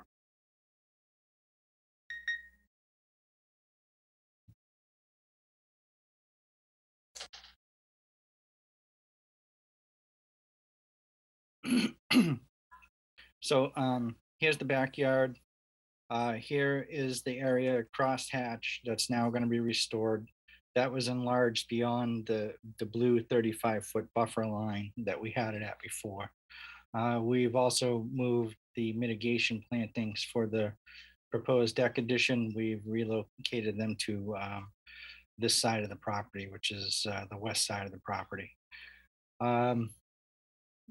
That's it in a nutshell. We're respectfully requesting you issue an order of conditions so that we can proceed with the dock licensing. I'd be happy to answer any questions. Thank you, Matt. Brian, do you have anything to add? You can stop Just, sharing, Matt. Sorry. I'll just augment what Matt said, which was that we had made an argument based upon the language that was in the order of conditions. And Pat Harris had suggested that the record be pulled from archives to see if there were minutes that kind of helped interpret one way or the other. And as Matt said, the minutes actually did not support the argument that we were making. So we've conceded on that point, and we've proposed all the mitigation that Jen had talked about and requested on site. All right, Jen. First of all, thank you, Matt and Brian and your client for addressing that.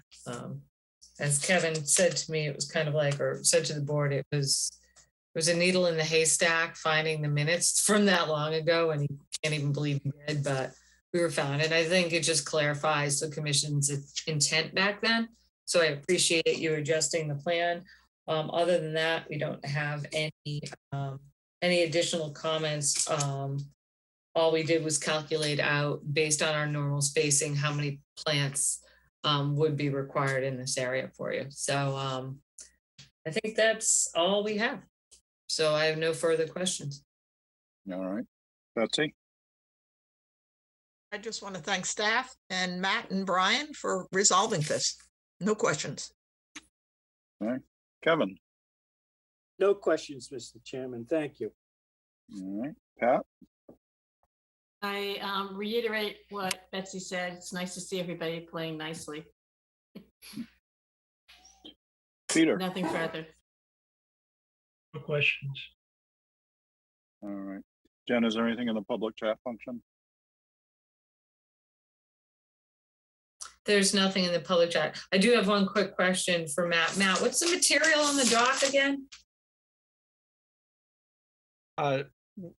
It's aluminum framing. That's what I thought. Okay, yeah. Okay, thank you. All right. And it's If there's not- all right. If it's all right with the chairman, I'm going to make a motion. Sure. So I'm going to make a motion to close the hearing and take it under advisement. Our second. Okay, we have a motion and a second to close this hearing. If there's no other comments. All right, Betsy. Gladfelter, aye. Kevin. O'Brien, aye. Pat. Harris, aye. Peter. Walsh, aye. It is unanimous. We have closed this hearing. Thank you, Mr. Costa. Thank you, Mr. Wall. Thank you, Mr. Chairman. Thank you, commissioners. Thank you. Aye. Good night. Look at me. Thank you, Jen. Just kidding. Thank you, gentlemen. Good night. All right, next up, 72 Pheasant Lane has already been continued. Next up, Falmouth Housing Corporation, 763 Main Street and 24 Scranton Avenue, Falmouth, Mass. For permission to demolish and remove an existing building and paved parking areas to construct and maintain a 48-unit apartment building, municipal sewer connection, paved driveways, parking areas, and utilities, and for all associated grading and landscaping. Jen? Mr. Chairman, the applicant has requested continuance until December 1st. So moved. Gladfelter. Harris, second. All right, we have a motion and a second to continue this until December 1st. Betsy? Gladfelter, aye. Courtney? Bird, aye. Matthews, aye. Kevin? O'Brien, aye. Pat? Harris, aye. Peter? Walsh, aye. It is unanimous. We have continued this hearing until December 1st. Next up, Vincent Alt Builders, 362 Acapesket Road, East Falmouth, Mass. For permission to raise RAZE an existing single-family dwelling to construct a new single-family dwelling with associated clearing, grading, and landscaping, to install mitigation plantings and to install a new Title V sewage disposal system. Jen? Yes, Mr. Chairman, I keep attempting to promote Mike Borselli as a panel. There he is. Okay, great. I promoted Mike Borselli up to present his project. Mr. Borselli, you're up, sir. Thank you, Mr. Chairman, members of the commission. For the record, Mike Borselli, Falmouth Engineering. I represent the applicant. I believe Bernice Waller is also in the audience. Oh, you're right. I apologize for that. Yes, Bernice, I see your hand raised. Sorry about that.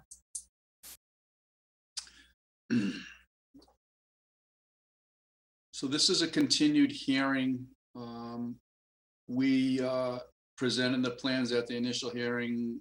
We got feedback from commissioners and staff through a staff report. We made revisions to the plan and submitted new revised plans. And with your permission, Mr. Chairman, I'd like to share my screen. Yes, sir.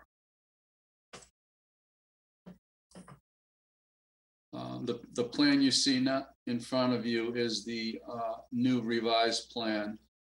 For reference, though, I wanted to show you this first, making reference mainly to this area that I'm circling with the mouse. And now I want to show you the original plan that was before you in the same area, circling with the mouse. The big distinction is this connecting driveway has been eliminated. And that came as a result of comments from your staff and their concern with the need to remove these trees because we were regrading as part of the process of creating that driveway. So this has been eliminated. So it looks like this now. These trees are going to be retained. We modified the mitigation planting based on the impervious surface calculations. We hadn't originally included these bluestone pavers that lead to the this garden area. Now we have Bernice Waller, who's also going to share her screen, I assume, when I'm done, updated the landscape plan. I think there was some changes in some of the plant materials too, but I'll leave that to Bernice. All of the mitigation planting was concentrated along the boundary that's closest to the salt marsh. There had been some up in this location. Now it's all shifted down to this location. There was also a question as to the volume of fill. We calculated the overall volume of excavated material to construct the new house at 600 cubic yards. Of the 600, about 250 will be used to backfill the foundation for the house that's going to be demolished. So there'll be like a net of 350 that will be removed from site. All the grading is being performed to match the existing contours as much as possible. That this is a garage under style building because the land slopes off. If you've been to the site, you've seen the old garage. You can see it on this plan highlighted in a dashed line in the background right here. And you can see the existing house in this location. So you can see, although the house is bigger, we moved it back and we're mitigating in front of the new house so that the buffer to the salt marsh is significantly improved. And with that, I'm going to unshare my screen and turn it over to Bernice, and then we're both happy to answer questions. Thank you, Mike. Bernice, you're up. Thank you. Thank you. So Mike pretty much went through the presentation, and we've included some supplementary information just showing you a fully rendered planting plan so you can clearly see the areas of the paving and the planting material. We have targeted placing the planting material on the bottom side of the property on the lower on the lower property line, just so that we could, because we know that's where naturally where all the water is draining towards, and then ultimately draining towards the resource.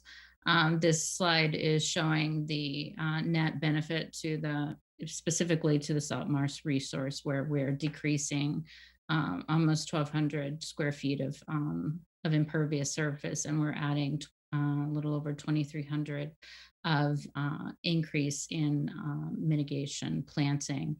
And the changes for the planting, some feedback that we've gotten was to create a little bit more diversity and to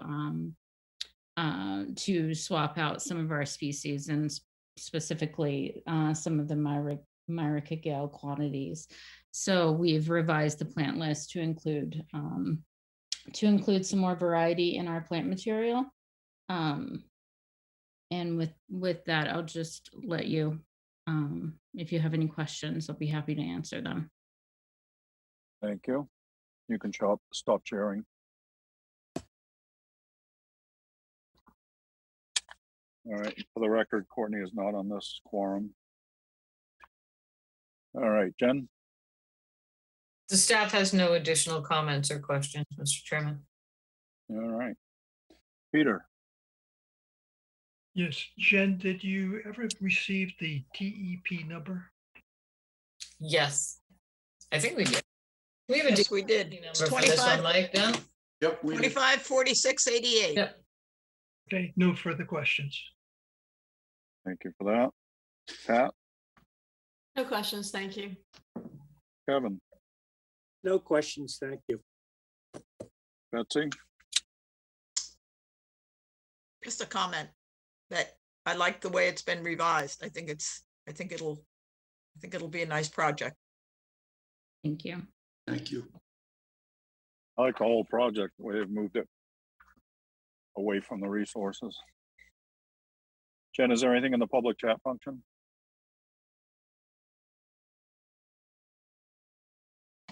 No, Mr. Chairman. Thank you. May I make a motion? Please. So I'll make a motion to close the hearing and take it under advisement. Harris, second. All right. We have a motion and a second to close this hearing. There's no other comments. All right, Betsy? Gladfelter, aye. Matthews, aye. Kevin? Brian, aye. Pat? Harris, aye. Peter? Walsh, aye. It is unanimous. We have closed this hearing. Thank you, Mr. Borselli. Thank you, Ms. Waller. Thank you. Thank you, Mr. Chairman. Thank you, commissioners.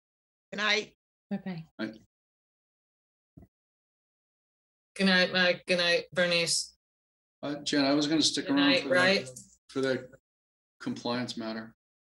Oh yeah, you stay on. That's a good call. All right, I'll move you back into attendees. Give me 1 second.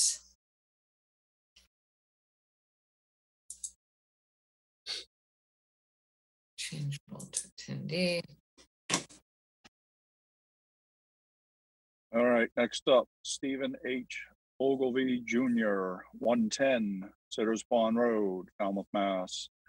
For permission to construct a set of wooden steps and landing extending into Sitters Pond to install a ramp to connect an existing swim float to the proposed steps, to address mitigation planting required for construction of egress steps, and to propose restoration plantings. Jen? Yes, Mr. Chairman, I've promoted Tom Bunker up to present his project. Mr. Bunker, you're up, sir. Yes, thank you. Good evening. I'm glad we weren't here last week.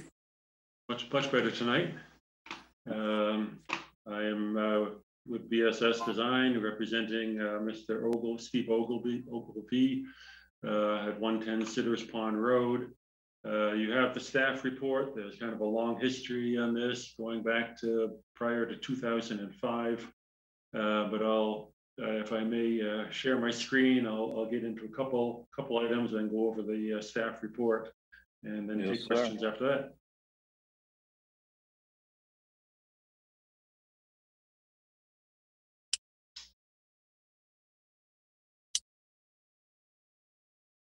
Got it? Got it there. All right. So as noted in the staff report, we have some resource areas going on here. This property fronts on Sitters Pond. It's between Sitters Pond Road and Sitters Pond. It's a great pond. It's questionable whether it's tidal at all, but it certainly fluctuates somewhat with the rainfall amount and where the fresh river is plugged up.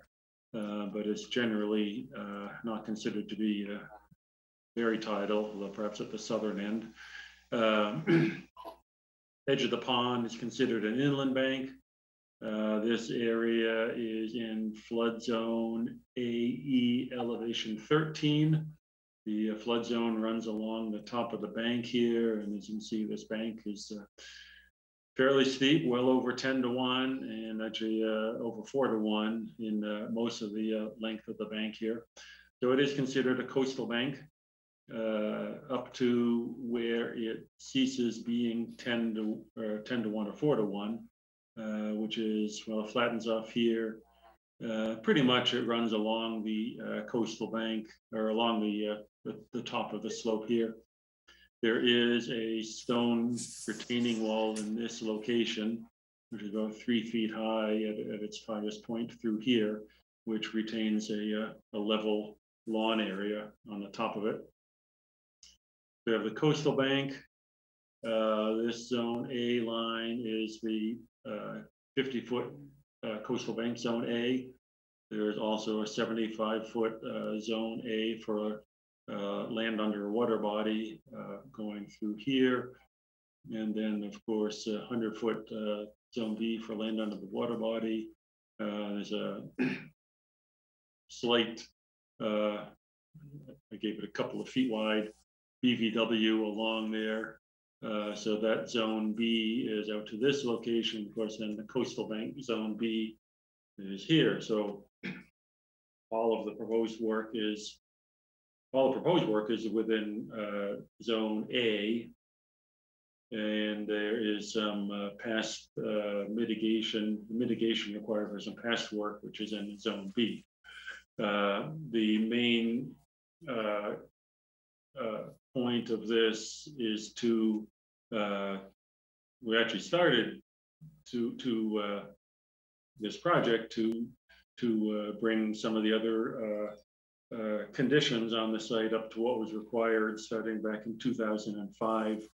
There was an RDA for an addition on the house, but there were some decks and egress steps, which of course obviously should be built, but they were built but hadn't been permitted. They weren't on the one drawing or another.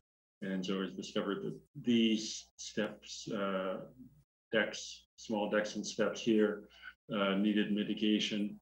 And the northeast corner of the driveway in this location had been built unpermitted wise, and that requires mitigation. But there was from 2005 some other 306 square feet of mitigation, which had been required. And it was planted in below the wall here, but since mostly overgrown, although there are some, I think, blueberry bushes and what down here, but it's highly overrun with non-native plants. Honeysuckle, the shrub for one, but also I caught some, saw some the porcelain berry down here also, and they're down toward the south end of this English ivy, and then this English ivy under cedar trees here. So part of this project was to clean up some of these past requirements from conservation, and also then because there were some requirements about some existing timber steps going down here, and it's also mentioned at one time they were slate steps running down the bank.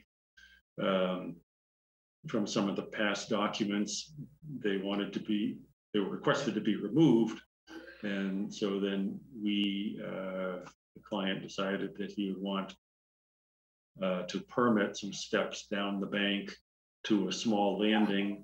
He has a float, a moored swim float. It was permitted as approved by the harbor master as a moored swim float, but recently it had been moved closer to the shore and connected to the shore with a short ramp, which then made it a dock, a ramp and a float, and not a moored swim float. And so what we're doing now is permitting the steps, or hoping to permit the steps down the bank. Have the public access stairs on the two sides of this lower landing here, and then with a proper ramp go to the existing float, which we pushed out about 10 feet, 8 or 10 feet further into the pond than what it is now. It's actually out closer to where it was originally supposed to be as a freely moored float and not attached to the land. We have this section of the steps coming down. As you see, the retaining wall, the existing retaining wall, a landing going out from the retaining wall, and a set of steps and a landing. So they keep a fairly good 2 to more than 4 feet of clearance below the steps in here, and then the landing, which is over the water of Sitter's Pond, and the public access stairs going down, the ramp and the float going out, and the float will now be held in place with 2 2¼ inch steel pipe piles out in this location, no longer moored. And if this is approved and built, then he will lose the permit as a moored swim float, and it will now be a ramp, dock, float assembly, which will have to be permitted through Chapter 91. I can go over somewhat on the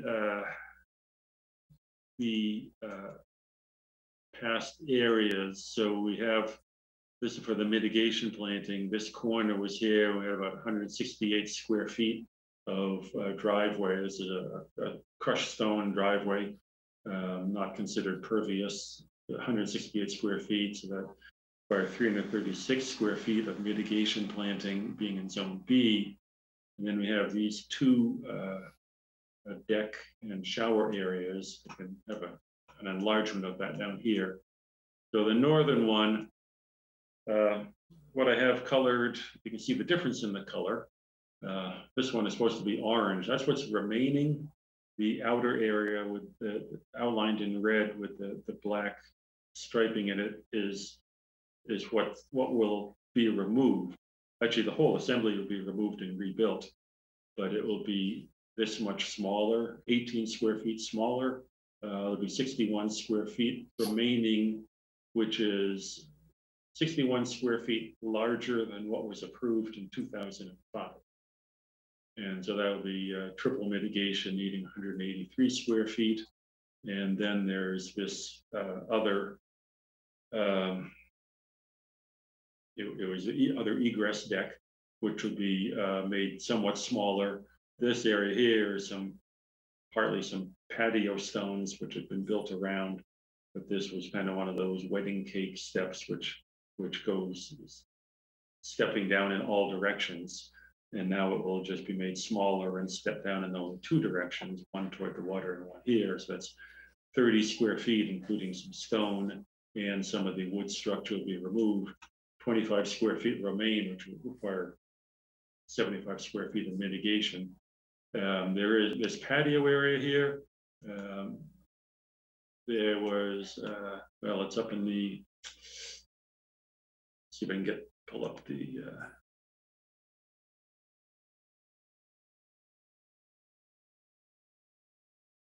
staff report. So Alyssa had compiled this the first time, and unfortunately, one photo, which was intended to go along with the notice narrative, wasn't included.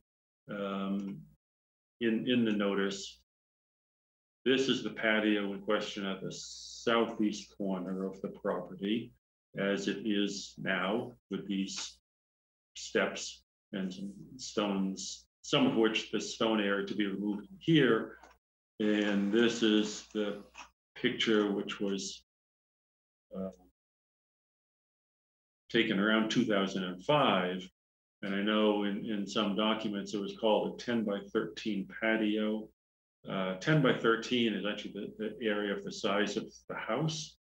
This house here is 10, this base of the house is 10 feet, and this base of the house is 13 feet. All the 10 by 13, but you can see the stones are larger than that, expanding somewhat in both directions. And that's just something to consider. It's, you know, it's not that big a deal also from our point of view, but you can also see that in the staff report, it says that probably there was more grass in the interstices prior, and that's probably true, and it was rebuilt to look more like this, which has basically no grass. So, you know, some accommodation can be made for if you consider that to be an increase in coverage. So from prior work that was required to have 360 square feet of mitigation, which was planted below, but it's mostly gone now. 360 square feet is in here, areas C and D. That's this area here, C, and this D is 360 square feet. Areas A and B are what's required for mitigation now, which is 594 square feet. That's A and B over here. And it's outside of the lawn somewhat, but there's a little ornamental hosta garden down here. So this mitigation planting will go over here because the neighbor has done mitigation planting on this side of the property line. So then it should create a continuous native plant buffer along here. And then all of this other olive green is what's now open areas, but the intent is to have this all filled in with native shrubs in these areas, which some kayaks have been pulled up on there. There's some leaf dumping, other things going on. You've been down there, and the steps go down this location. Some Rosa rugosa have been planted in there, and that's right down where the pier will go. The Rosa rugosa will come out and make way for native plants. And there were some questions on staff report. There was a comment that the unpermitted portion of the rinse station will be removed, and that's not the case. What we've done is that looks like the rinse station does take up all of this area, but we are mitigating for this part of the rinse area, not removing that that station.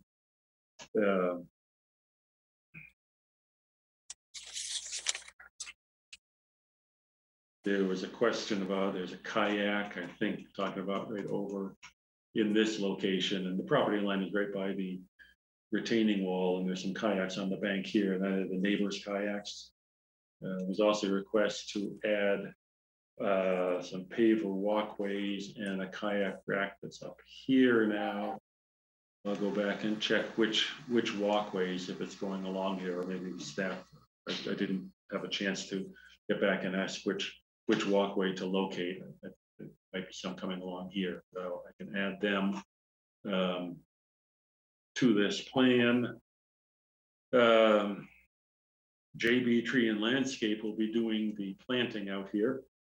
That was a question at the end of the staff comments. And I would also like to note that in the narrative, I say there's an expansion of the second floor, which is over, it's currently a second floor over this house, but I neglected to say, or there's actually the second floor is enlarging over the garage. So I don't know if that's a case where you want a structural engineer report to say that the framing or the foundation under the garage is enough for a second floor. It probably is, but if you want that structural engineer report for that area, then you know, probably would have to get a continuance. And so that's it. There might be some other reasons for when Jan or comments come up where you might want a continuance, and so I'm certainly amenable to that. If there's more that you need done, I'll take the plan down now and I'll take some questions. Thank you, Tom. Jen? I have a couple of questions and then I have a couple of comments. Tom, can you bring your deck inserts back up again? Sorry. Which? The deck inserts. Oh, yeah. Wow. The plan that shows the deck inserts. Yeah, it's on the. Where you're taking away. It's here, yeah. Yeah, those decks, were they moving closer to the resource area than the present primary structure? Yes. So why aren't they all being removed? Well, they're not moving closer now, but whenever they were built, they were moved closer, yes. So this brings me to my comment. I'm incredibly discouraged that your client has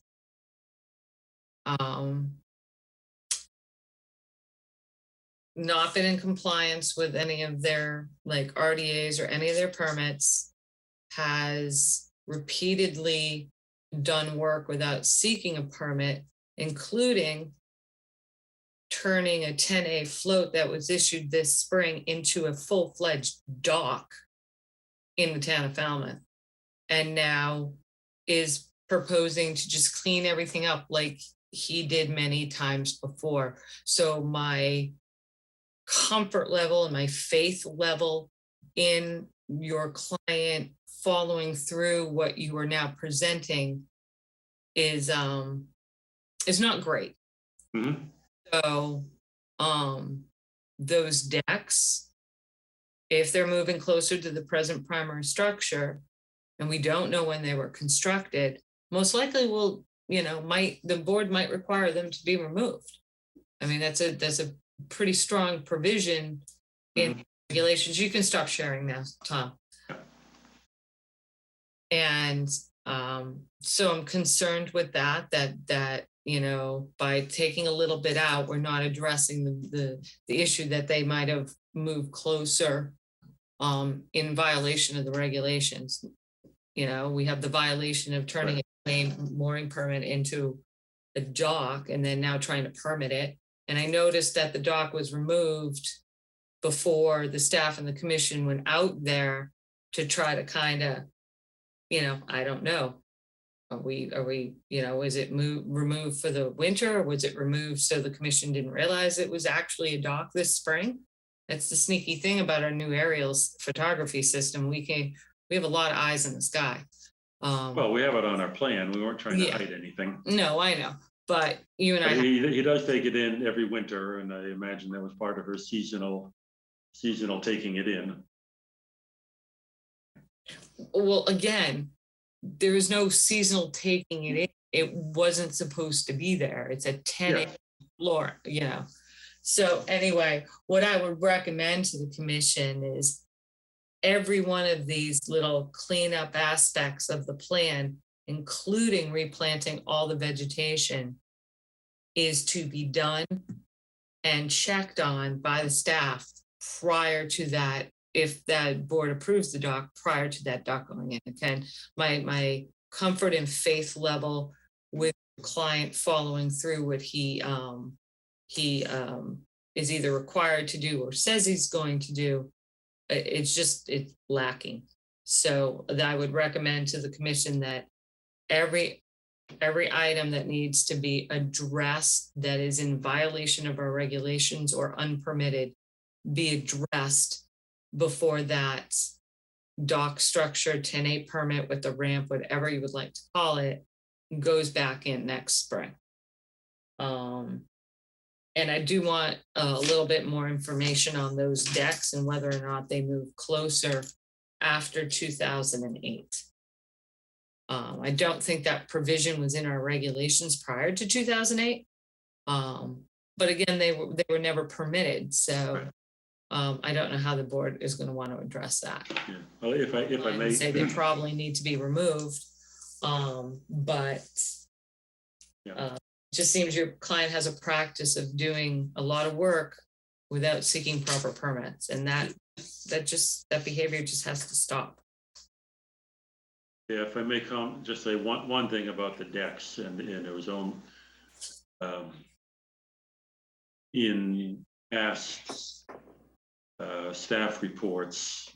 It was mentioned in the past staff reports that it was suggested that mitigation could be done to allow the decks to remain in past whatever years. Maybe that was in 2008 when it was discovered, or 2011. I can't remember. I can look that up, and that doesn't mean that it would. I'll check on the date when those decks were done. I think that'll be helpful to the commission to determine whether or not they can remain. And whatever the staff report did say in 2011, it also said file a notice of intent to address the enlarged ring station, the decks and everything else. And that didn't happen. That's right. So whatever vague reference to they might be able to be mitigated for, this board was never given the opportunity to explore that because your client just ignored the positive determination to file the notice. I'm trying to say this as nicely as possible. So, but yeah, I guess my only comments would be, I appreciate the filing to clean everything up. I think your client realized if he wants to keep a dock on the property that these issues were going to have to be addressed, and I would like them addressed before the dock goes in next spring. So the dock, I would recommend the board just make that a condition, and that all these items be cleaned up and dealt with by a date certain. That's it, Mr. Chairman. Could I ask one, just before we go to the others, would that same hold true for doing the work on the house? Or is it possible they could start work on the house possibly before all the planting is in? Removal of the decks and everything like that? Well, I'm talking about the interior work and the not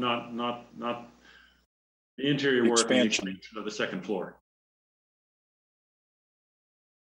which is not increasing the footprint, or that'll be up to the board. And also whether or not we're going to require that structural engineering requirement, that pesky little requirement we have. Yeah. It's there for a reason. Yeah. I think that was your project, Tom. I think that was a BS's design line. What's that?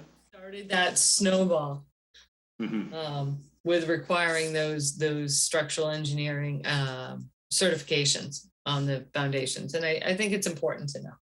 Yep. Okay, that's it. All right.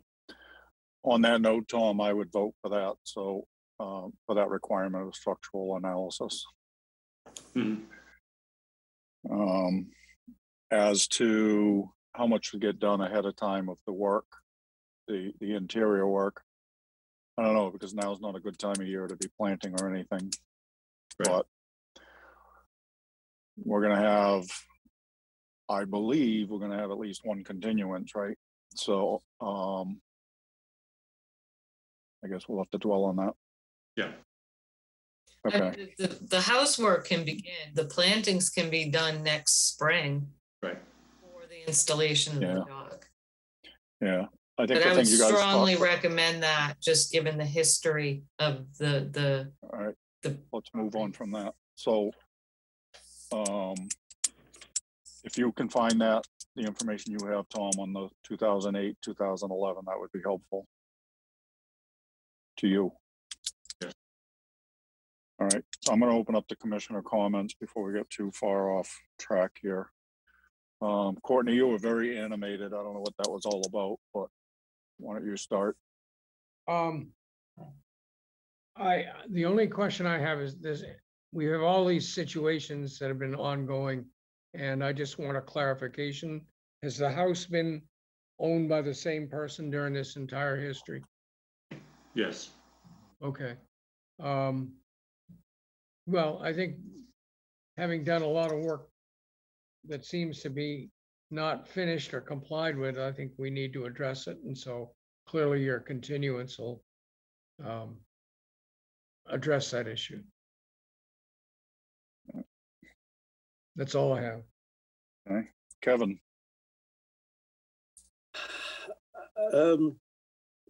I Throw it out there. Don't be shy. no, I'll keep my big fat mouth shut. But this is really pretty disturbing behavior. Other than that, no questions. Pat. No questions at this time. Peter. I agree with Courtney. No further questions. Betsy. My only comment is if those decks were put in after 2008, I think you get the sense of the commission as to whether they can remain or not. So when you find out that information, I mean, you need to find that out before you do a revised plan. Right.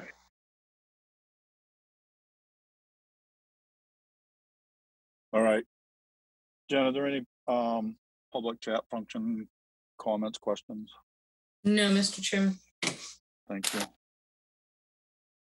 All right, Mr. Bunker, what are you thinking? Well, it seems like a lot of people are going to December 1st. Is that right? We're gonna have a party. Yeah, please on that don't ask day? for that. How about the 8th, Tom? We'll have a party at the 8th and you'll bring the treats. Well, it's Courtney that used to bring the coal. And I will. And maybe I I'll will get have some. coal on hand. Yeah. What's So is it virtual coal? No, this will be real. I'll hand deliver it to your office. Okay. At the request of the applicant, I'll make a motion to continue this to December 8th. Or Bird, second. All right, we have a motion and a second to continue this until 12/8. Tom, are you pretty clear on what you need? Yes, I am. If I am not quite clear, I'll talk to Jen. Perfect. Tom, I would start with maybe the building department has some records for the deck and the RIN station. That would be a good place to start. Right. Yeah, I'll work out a timeline for when that was all put on there. Yeah, that would be and helpful. the structural analysis of the garage foundation and whatever. Perfect. Yeah. You're doing a second floor addition to the main house. Yeah. So that would have to be analyzed as well. Well, there is second floor on it already, but it's going to increase. But I'll look at the whole house. Okay. Please do. Thank you. Not I, but the structural engineer will. Yep. Okay, so we have a motion and a second on the table to continue this till 12/8. Betsy. Gladfelter, aye. Courtney. Bird, aye. Matthews, aye. Kevin. O'Brien, aye. Pat. Harris, aye. Peter. Walsh, aye. It is unanimous. We have continued this until 12/8. Thank you, Tom. Yeah, thank you. Could I ask a quick question? I Yes, saw that 22 Dusty Miller Road is on to extend the order of conditions. Yeah, that was a Can you clerical stick error. around for that? The next two are going to be continued. So if you stick around for that, if you just go dark for a minute, we can address that. I have a question to ask you on that. Sure, I thought we didn't have to do that, but That's my question. So if you just start, we'll go through, and we'll be back with you in about 30 seconds. Okay, yeah. Thank you. Thank you, Tom. All right. Next up are hearings under an enforcement order. First up, Guy Foreman and Roger Foreman, trustees. 113 Bywater Court, Falmouth, Mass. Unpermitted construction of a patio and a second-story deck. Jen? Yes, Mr. Chairman, the applicant is requesting a continuance until December 8th. So moved. All right, I'm giving the motion to Courtney and the second to Betsy. All right, so we have a motion and a second to continue this until 12/8. Betsy? Gladfelder, aye. Courtney? Bird eye. Matthews, aye. Kevin? O'Brien, aye. Pat? Harris, aye. Peter? Walsh, aye. It is unanimous. We have continued this till 12/8. Next up, Kevin Clower, the second trustee, 18 Willis Lane nominee trust, 18 Willis Lane, East Falmouth, Mass. Unpermitted removal of mitigation and restoration plantings associated with Mass DEP number 25-4099. Jen? Yes, Mr. Chairman, the applicant is requesting a continuance until December 8th. So move. Second, Gladfelder. We have a motion and a second on the table to continue this until 12/8. Betsy? Gladfelder, aye. Courtney? Bird eye. Matthews, aye. Kevin? O'Brien, aye. Pat? Harris, aye. Peter? Walsh, aye. It is unanimous. We have continued this until 12/8.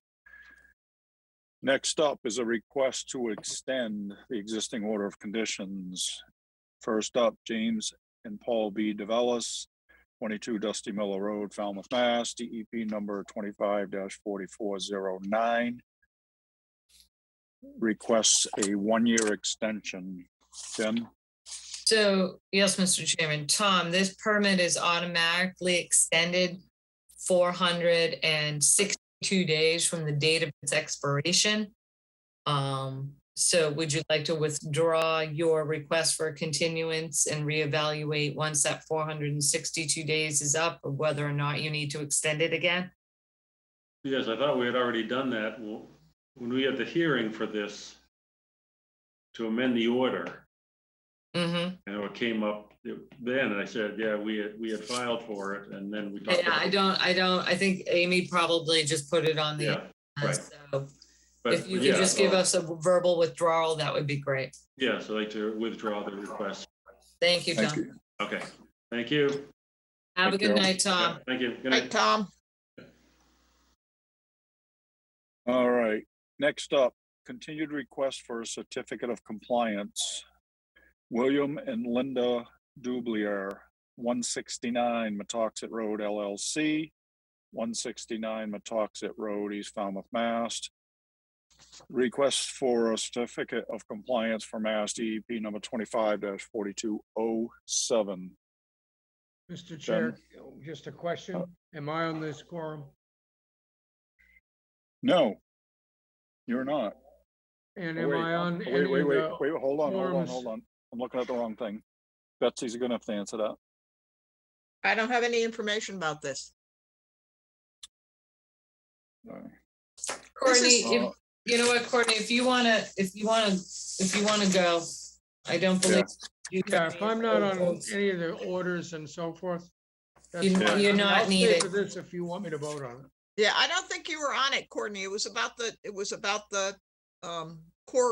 core fiber logs that failed. Yeah, I don't remember this at all. Yeah, I Okay. don't think you were on it. I You're think you're good, dismissed. Courtney. Okay, thank you. Thank you. Thank Good you. Have a night. good night. Night, Courtney. Good night, Court. Yep. Night. All right. Jen, Yes, promoted Mike Borselli up, just to give you the board a reminder, the applicant asked for compliance because the fiber rolls had failed in monitoring report not provided. It was at the advice of the former associate town council that staff not grant compliance, the applicant's option after that is to come to the board and request compliance.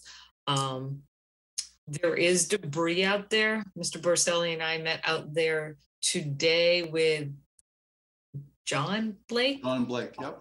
John Blake from Blake Remodeling. Home Hampton and Blake. Remodeling. Hampton and Blake. Yeah, Hanson and Blake. So we met out there to determine what type of filing they would need to dismantle and remove the debris out there. It has to all be done by hand. So I told Mr. Borselli to file an RDA to remove all of that debris.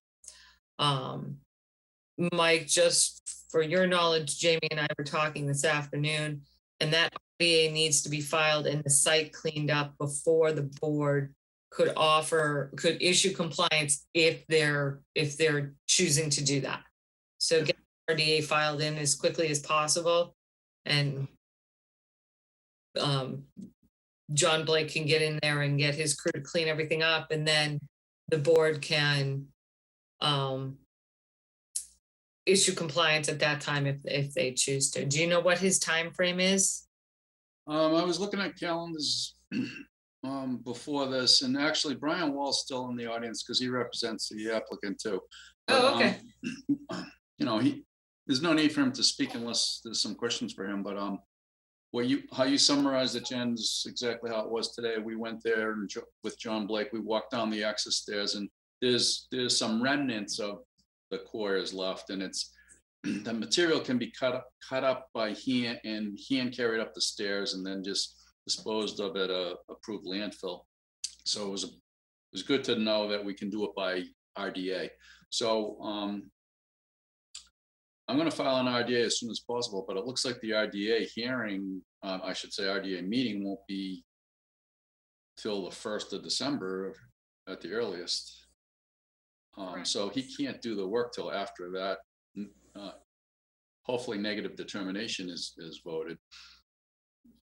So he's standing by as soon as he has approval. So I was going to prepare and file that in time for December 1st, and then request this hearing to be continued to December 15th, in hopes that on the 15th I can report to you that it's done, and we can hopefully convince the commission that a certificate of compliance is appropriate. The area has basically gone back to natural conditions, as it basically looks very close by my memory of the way it was before they attempted the quarters. So it was interesting to note that the neighboring property that installed the core fiber rolls at the same time is actually quite stabilized with the salt marsh in front of it, and yeah, it's just a neighboring property, and it just washed away or got hit pretty hard. So I'm not a coastal geologist, but look, there's something slightly different there. They have that timber bulkhead projects out, and they do have salt marsh, so it proves that salt marsh resource protects the base of these coastal banks if it's there, because it's acting as that immediate buffer. And if you remember, we've done a couple projects with Wilkinson where we proposed these salt marsh beds in front of these eroding things, and this kind of shows that if there's a salt marsh there, it's like a first line of defense. It's just very funny how it's just almost like right at the property line, and it's not. It's just the way the orientation of the land is. All right, how do we want to proceed, Jen? Well, Mike can file the RDA, and then we'll go from there. So Mike can get an RDA filed for us on December 1st, and then we can continue this hearing on the 15th, and hopefully Hanson and Blake will have all that debris removed, and then the board can evaluate whether or not they want to issue compliance, because we can't issue compliance with all that debris out there right now. So that actually has to be removed first. That's our first step. So I was going to request a continuance of this till the 15th, but I was hoping we could, I know some commissioners have been out there. I'm very curious about their what their opinions are after they looked at the site.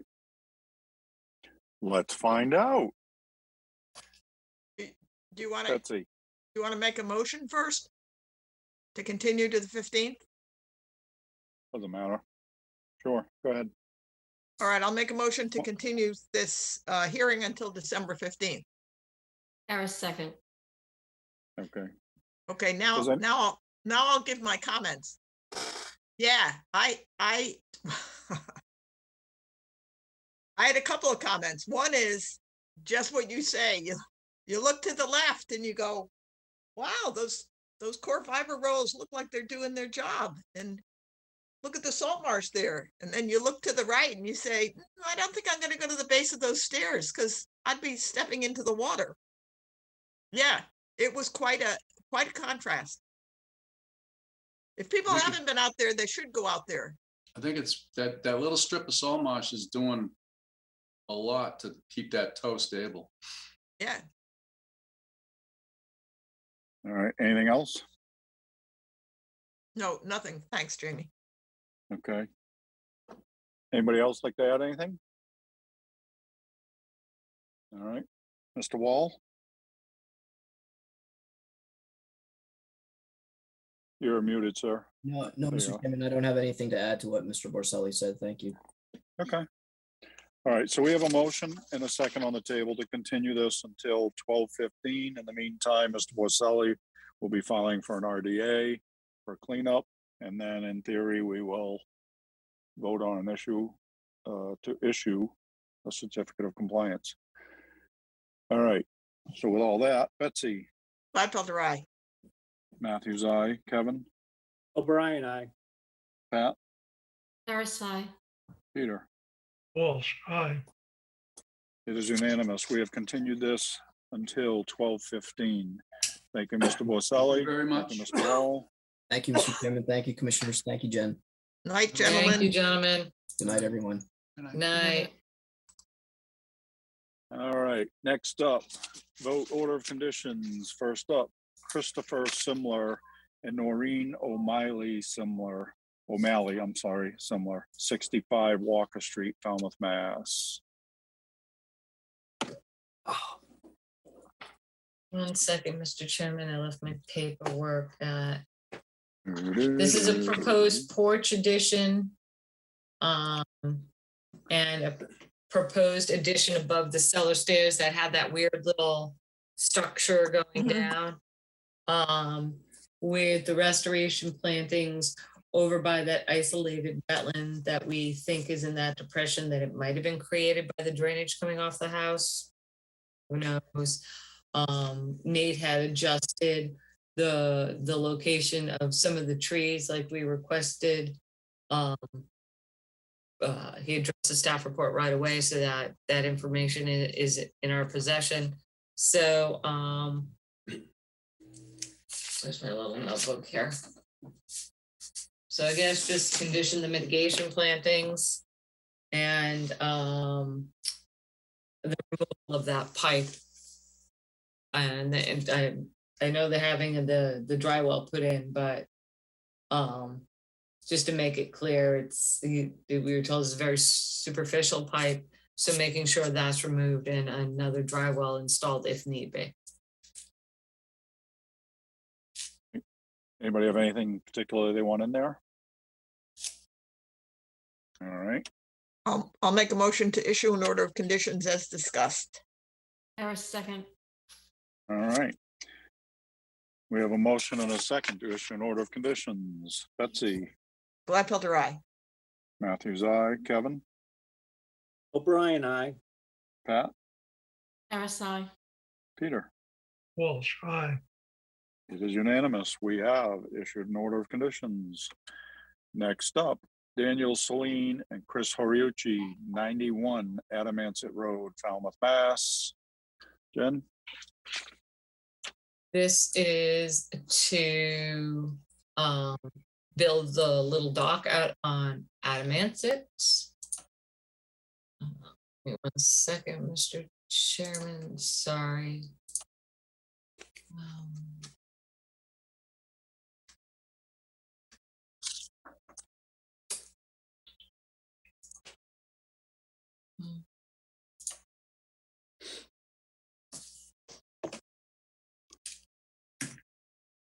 just the little, little dock, project off that tiny little rock wall that's over on, that small little camp property out on Adamansett.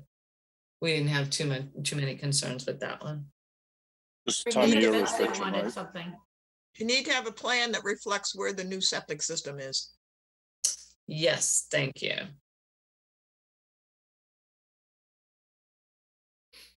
All my notes are in the office. Revised plan.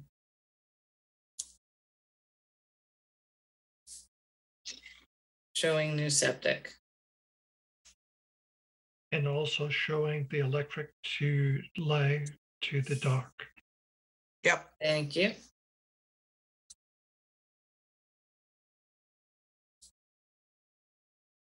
Excellent, thank you.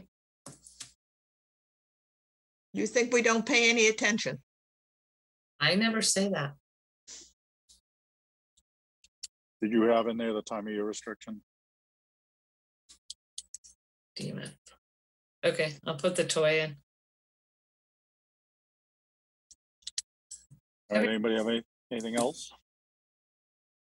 All right, Betsy, Did I already make a motion for this one? you did not. No. Well, I will make a motion to issue an order of conditions as discussed. For a second. I thought you were ready Alright. for the vote. I was ready to vote. No, I was looking for the motion. Ah, The theme tonight is you're always first. Never mind. All right, we have a motion and a second to issue an order of conditions. Betsy, now I am asking for the vote. Betsy, Gladfelter, aye. Matthews, aye. Kevin, O'Brien, aye. Pat, Harris, aye. Peter. Walsh, aye. It is unanimous. We have issued an order of conditions. Next up, James and Paul B. DeVellis, 22 Dusty Miller Road, Falmouth, Mass. Yes, Mr. Chairman, this was to permit that little rock retaining wall, boulder retaining wall, that they put in, Right. landward of the top of that coastal bank, and to add additional plantings that were required because of additional clearing that occurred on the property. Okay. Anybody have anything they want in there? All right. I'll entertain a motion from absolutely anyone. I'll make on, a Betsy. motion to issue an order of conditions as discussed. I'm just trying to move it along, I hear you. past my All right. bedtime. All right, I'm asking for the vote now. Betsy, Gladfelter, aye. Matthews, aye. Kevin, O'Brien, aye. Pat, Harris, aye. Peter. Walsh, aye. It is unanimous. We have issued an order of conditions. Next up, Nina's Marina Realty Trust, 306 Scranton Avenue, Falmouth, Mass. This was an amended request to amend the order of conditions to revise the methodology and installation of the wall. Yeah. Maureen. So and they already have order conditions. So is there anything? Yes, anybody this wants is a to- request to amend. Yeah, anybody have anything they want to add to the order conditions or any special conditions? Oh, just to add that there was a special condition in the original order of conditions dealing with the drainage where they had directly discharging into the harbor through the filter cloth. And we had required them to basically pump it out towards the street into a leaching basin or dry well or something closer to the road and not discharge into Falmouth in a harbor. And that design is depicted on the request to amend plan. So that issue in the original order of conditions that Commissioner Harlow Hawks spent very strongly on is being addressed through this amendment as well. Good. All right. Again, anybody have anything different they want to see? All right, I'll entertain a motion. I move that we issue an order of conditions amending the original order of condition as discussed. Walter, second. You guys just had to throw a curveball in there, didn't you? All right, we're voting. Betsy, Highfelder, aye. Matthews, aye. Kevin, O'Brien, aye. Pat, Harris, aye. Peter. Walsh, aye. It is unanimous. We have issued an order of conditions. Next up, another other business, discussion of bylaw fees. Jen? Yes, we had sent you guys a spreadsheet on bylaw fees about 2 weeks ago. Usually about this time of year, town management requests fee, any fee revisions.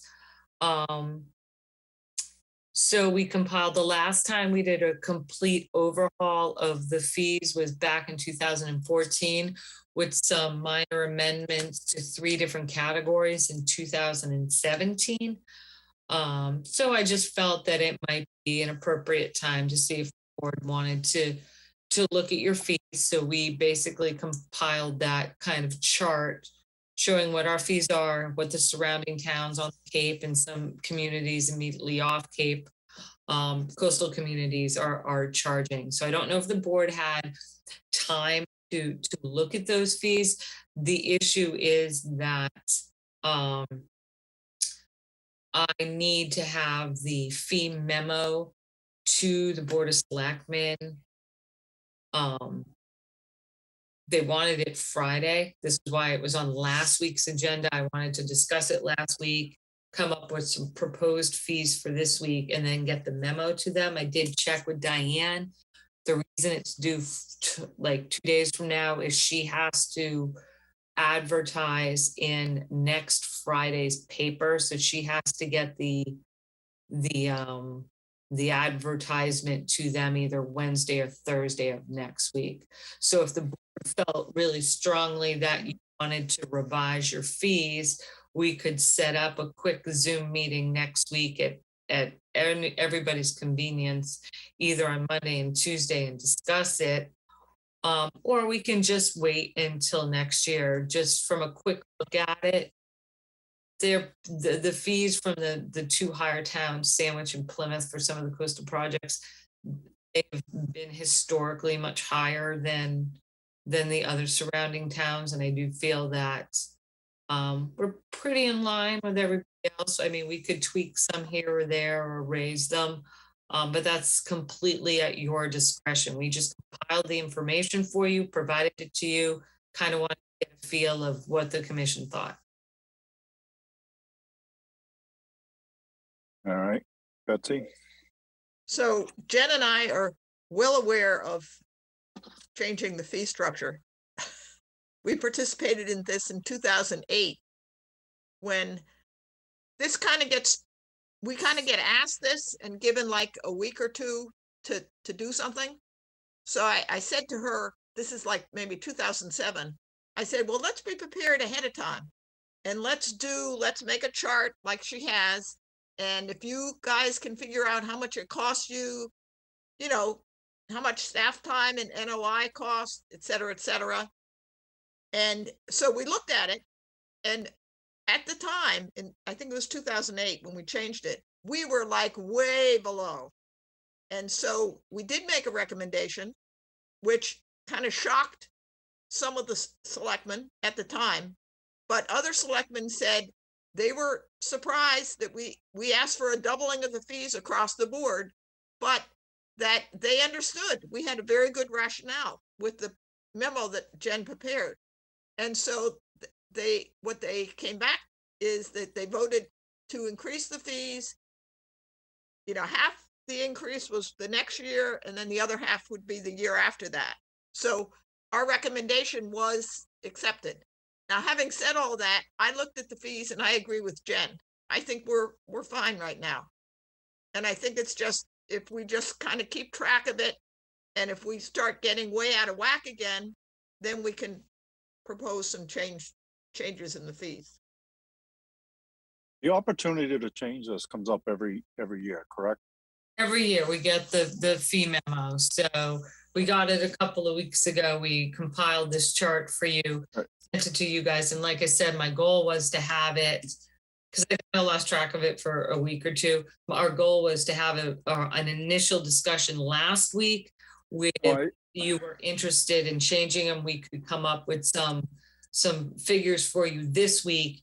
You vote on it, and then I'd get the memo to Diane by Friday, and that storm just messed it all up. That wasn't my question. So the last time we did this was 2014, correct?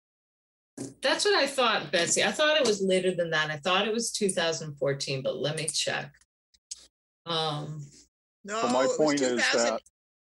Oh, excuse me, Jamie. No, it wasn't. It was more recent than 2008 because I remember I was involved and I wasn't on in 2008. So stop. May I finish, please? So my point that I want to say is that if you doubled it in 2008 and then we adjusted it in 2014, if we have the opportunity to do this every year, and I'm not saying we do it every year, what I'm saying is we keep an eye on other people's fees, and maybe I'm just throwing a number arbitrary, okay? Say every 3 years we discuss it so that we're not looking to double. We're just gonna ask for an incremental increase on maybe a fairly regular basis, but not every year, and not wait until it has to be doubled. That's all I wanted to say. But I'll say one more thing is I'm okay with not doing anything this year. Okay, so a correction, Betsy's right. We did it in 2008, the end of 2008, did the whole big doubling wholesale thing. Then in 2014, I sent a memo to Julian and we changed 2 categories. And then in 2017, we changed, I think, 2 or 3 additional categories. So the wholesale change was done in 2008 with some minor amendments in 2014, 2017. Yeah, I agree with you, Jamie. Just keep an eye on it so that we're not caught out with having huge increases. Yeah, because at some point somebody's gonna, they're not gonna like that. And I wouldn't like it, but if we can stay on it, we revisit it next year, and maybe we don't do anything next year, but maybe the following year we hit 1 or 2 categories. All I'm saying is I'd rather just do the pieces that we think are important rather than just wholesale, jumps. That's my opinion. That's all. Yeah, and that's what we did in 2014 and 2017. Yep. Again, this was for informational purposes only, to get the temperature of the board and see what you want to do. You've made it clear. We'll keep track of it. We'll keep this chart. We'll update it next year for you, and we'll present it again next year. And I'll see if I can identify any major jumps in some of the towns and see if we're still in line. I don't think we're that far off. Sandwich and Plymouth have been historically much higher than the surrounding communities. Peter, you agree? I think he said yes. Okay. Kevin, you agree? I agree. I mean, I'm not trying to jam my opinion down your throat. I just, like I said, you don't want to nickel and dime, but you also don't want to do big jumps. That's when everybody gets upset. Yeah. And again, this was just for informational purposes to kind of gauge where we are. Yeah. And as long as you have Sandwich and Plymouth far ahead of everybody else, so keep them on the chart. Yeah, we can. And we don't look so bad, right? Yeah. Okay. Right. Do we need any action on this? No, it was the general discussion. That's it. Okay. All right. All right, folks, that's all we have. Oh, come on. Seriously? Motion to adjourn. All right. Kevin, We come haven't on. We haven't heard from Kevin yet. Second. All right. Wait, I don't know how to write that in their names. All right. All right, we have a motion and a second to adjourn. Thank you, everyone, for everything. So it turned out to be not such a long night that I was worried about, but No, it was a good night. thanks. Yeah. All right. So motion is second to adjourn. Betsy, Gladfelder, aye. Matthews, aye. Kevin, O'Brien, aye. Pat, Harris, aye. Peter. Walsh, aye. Thank you. We're adjourned. Can stop recording. Thank you, everyone. Thank you, guys. Good night.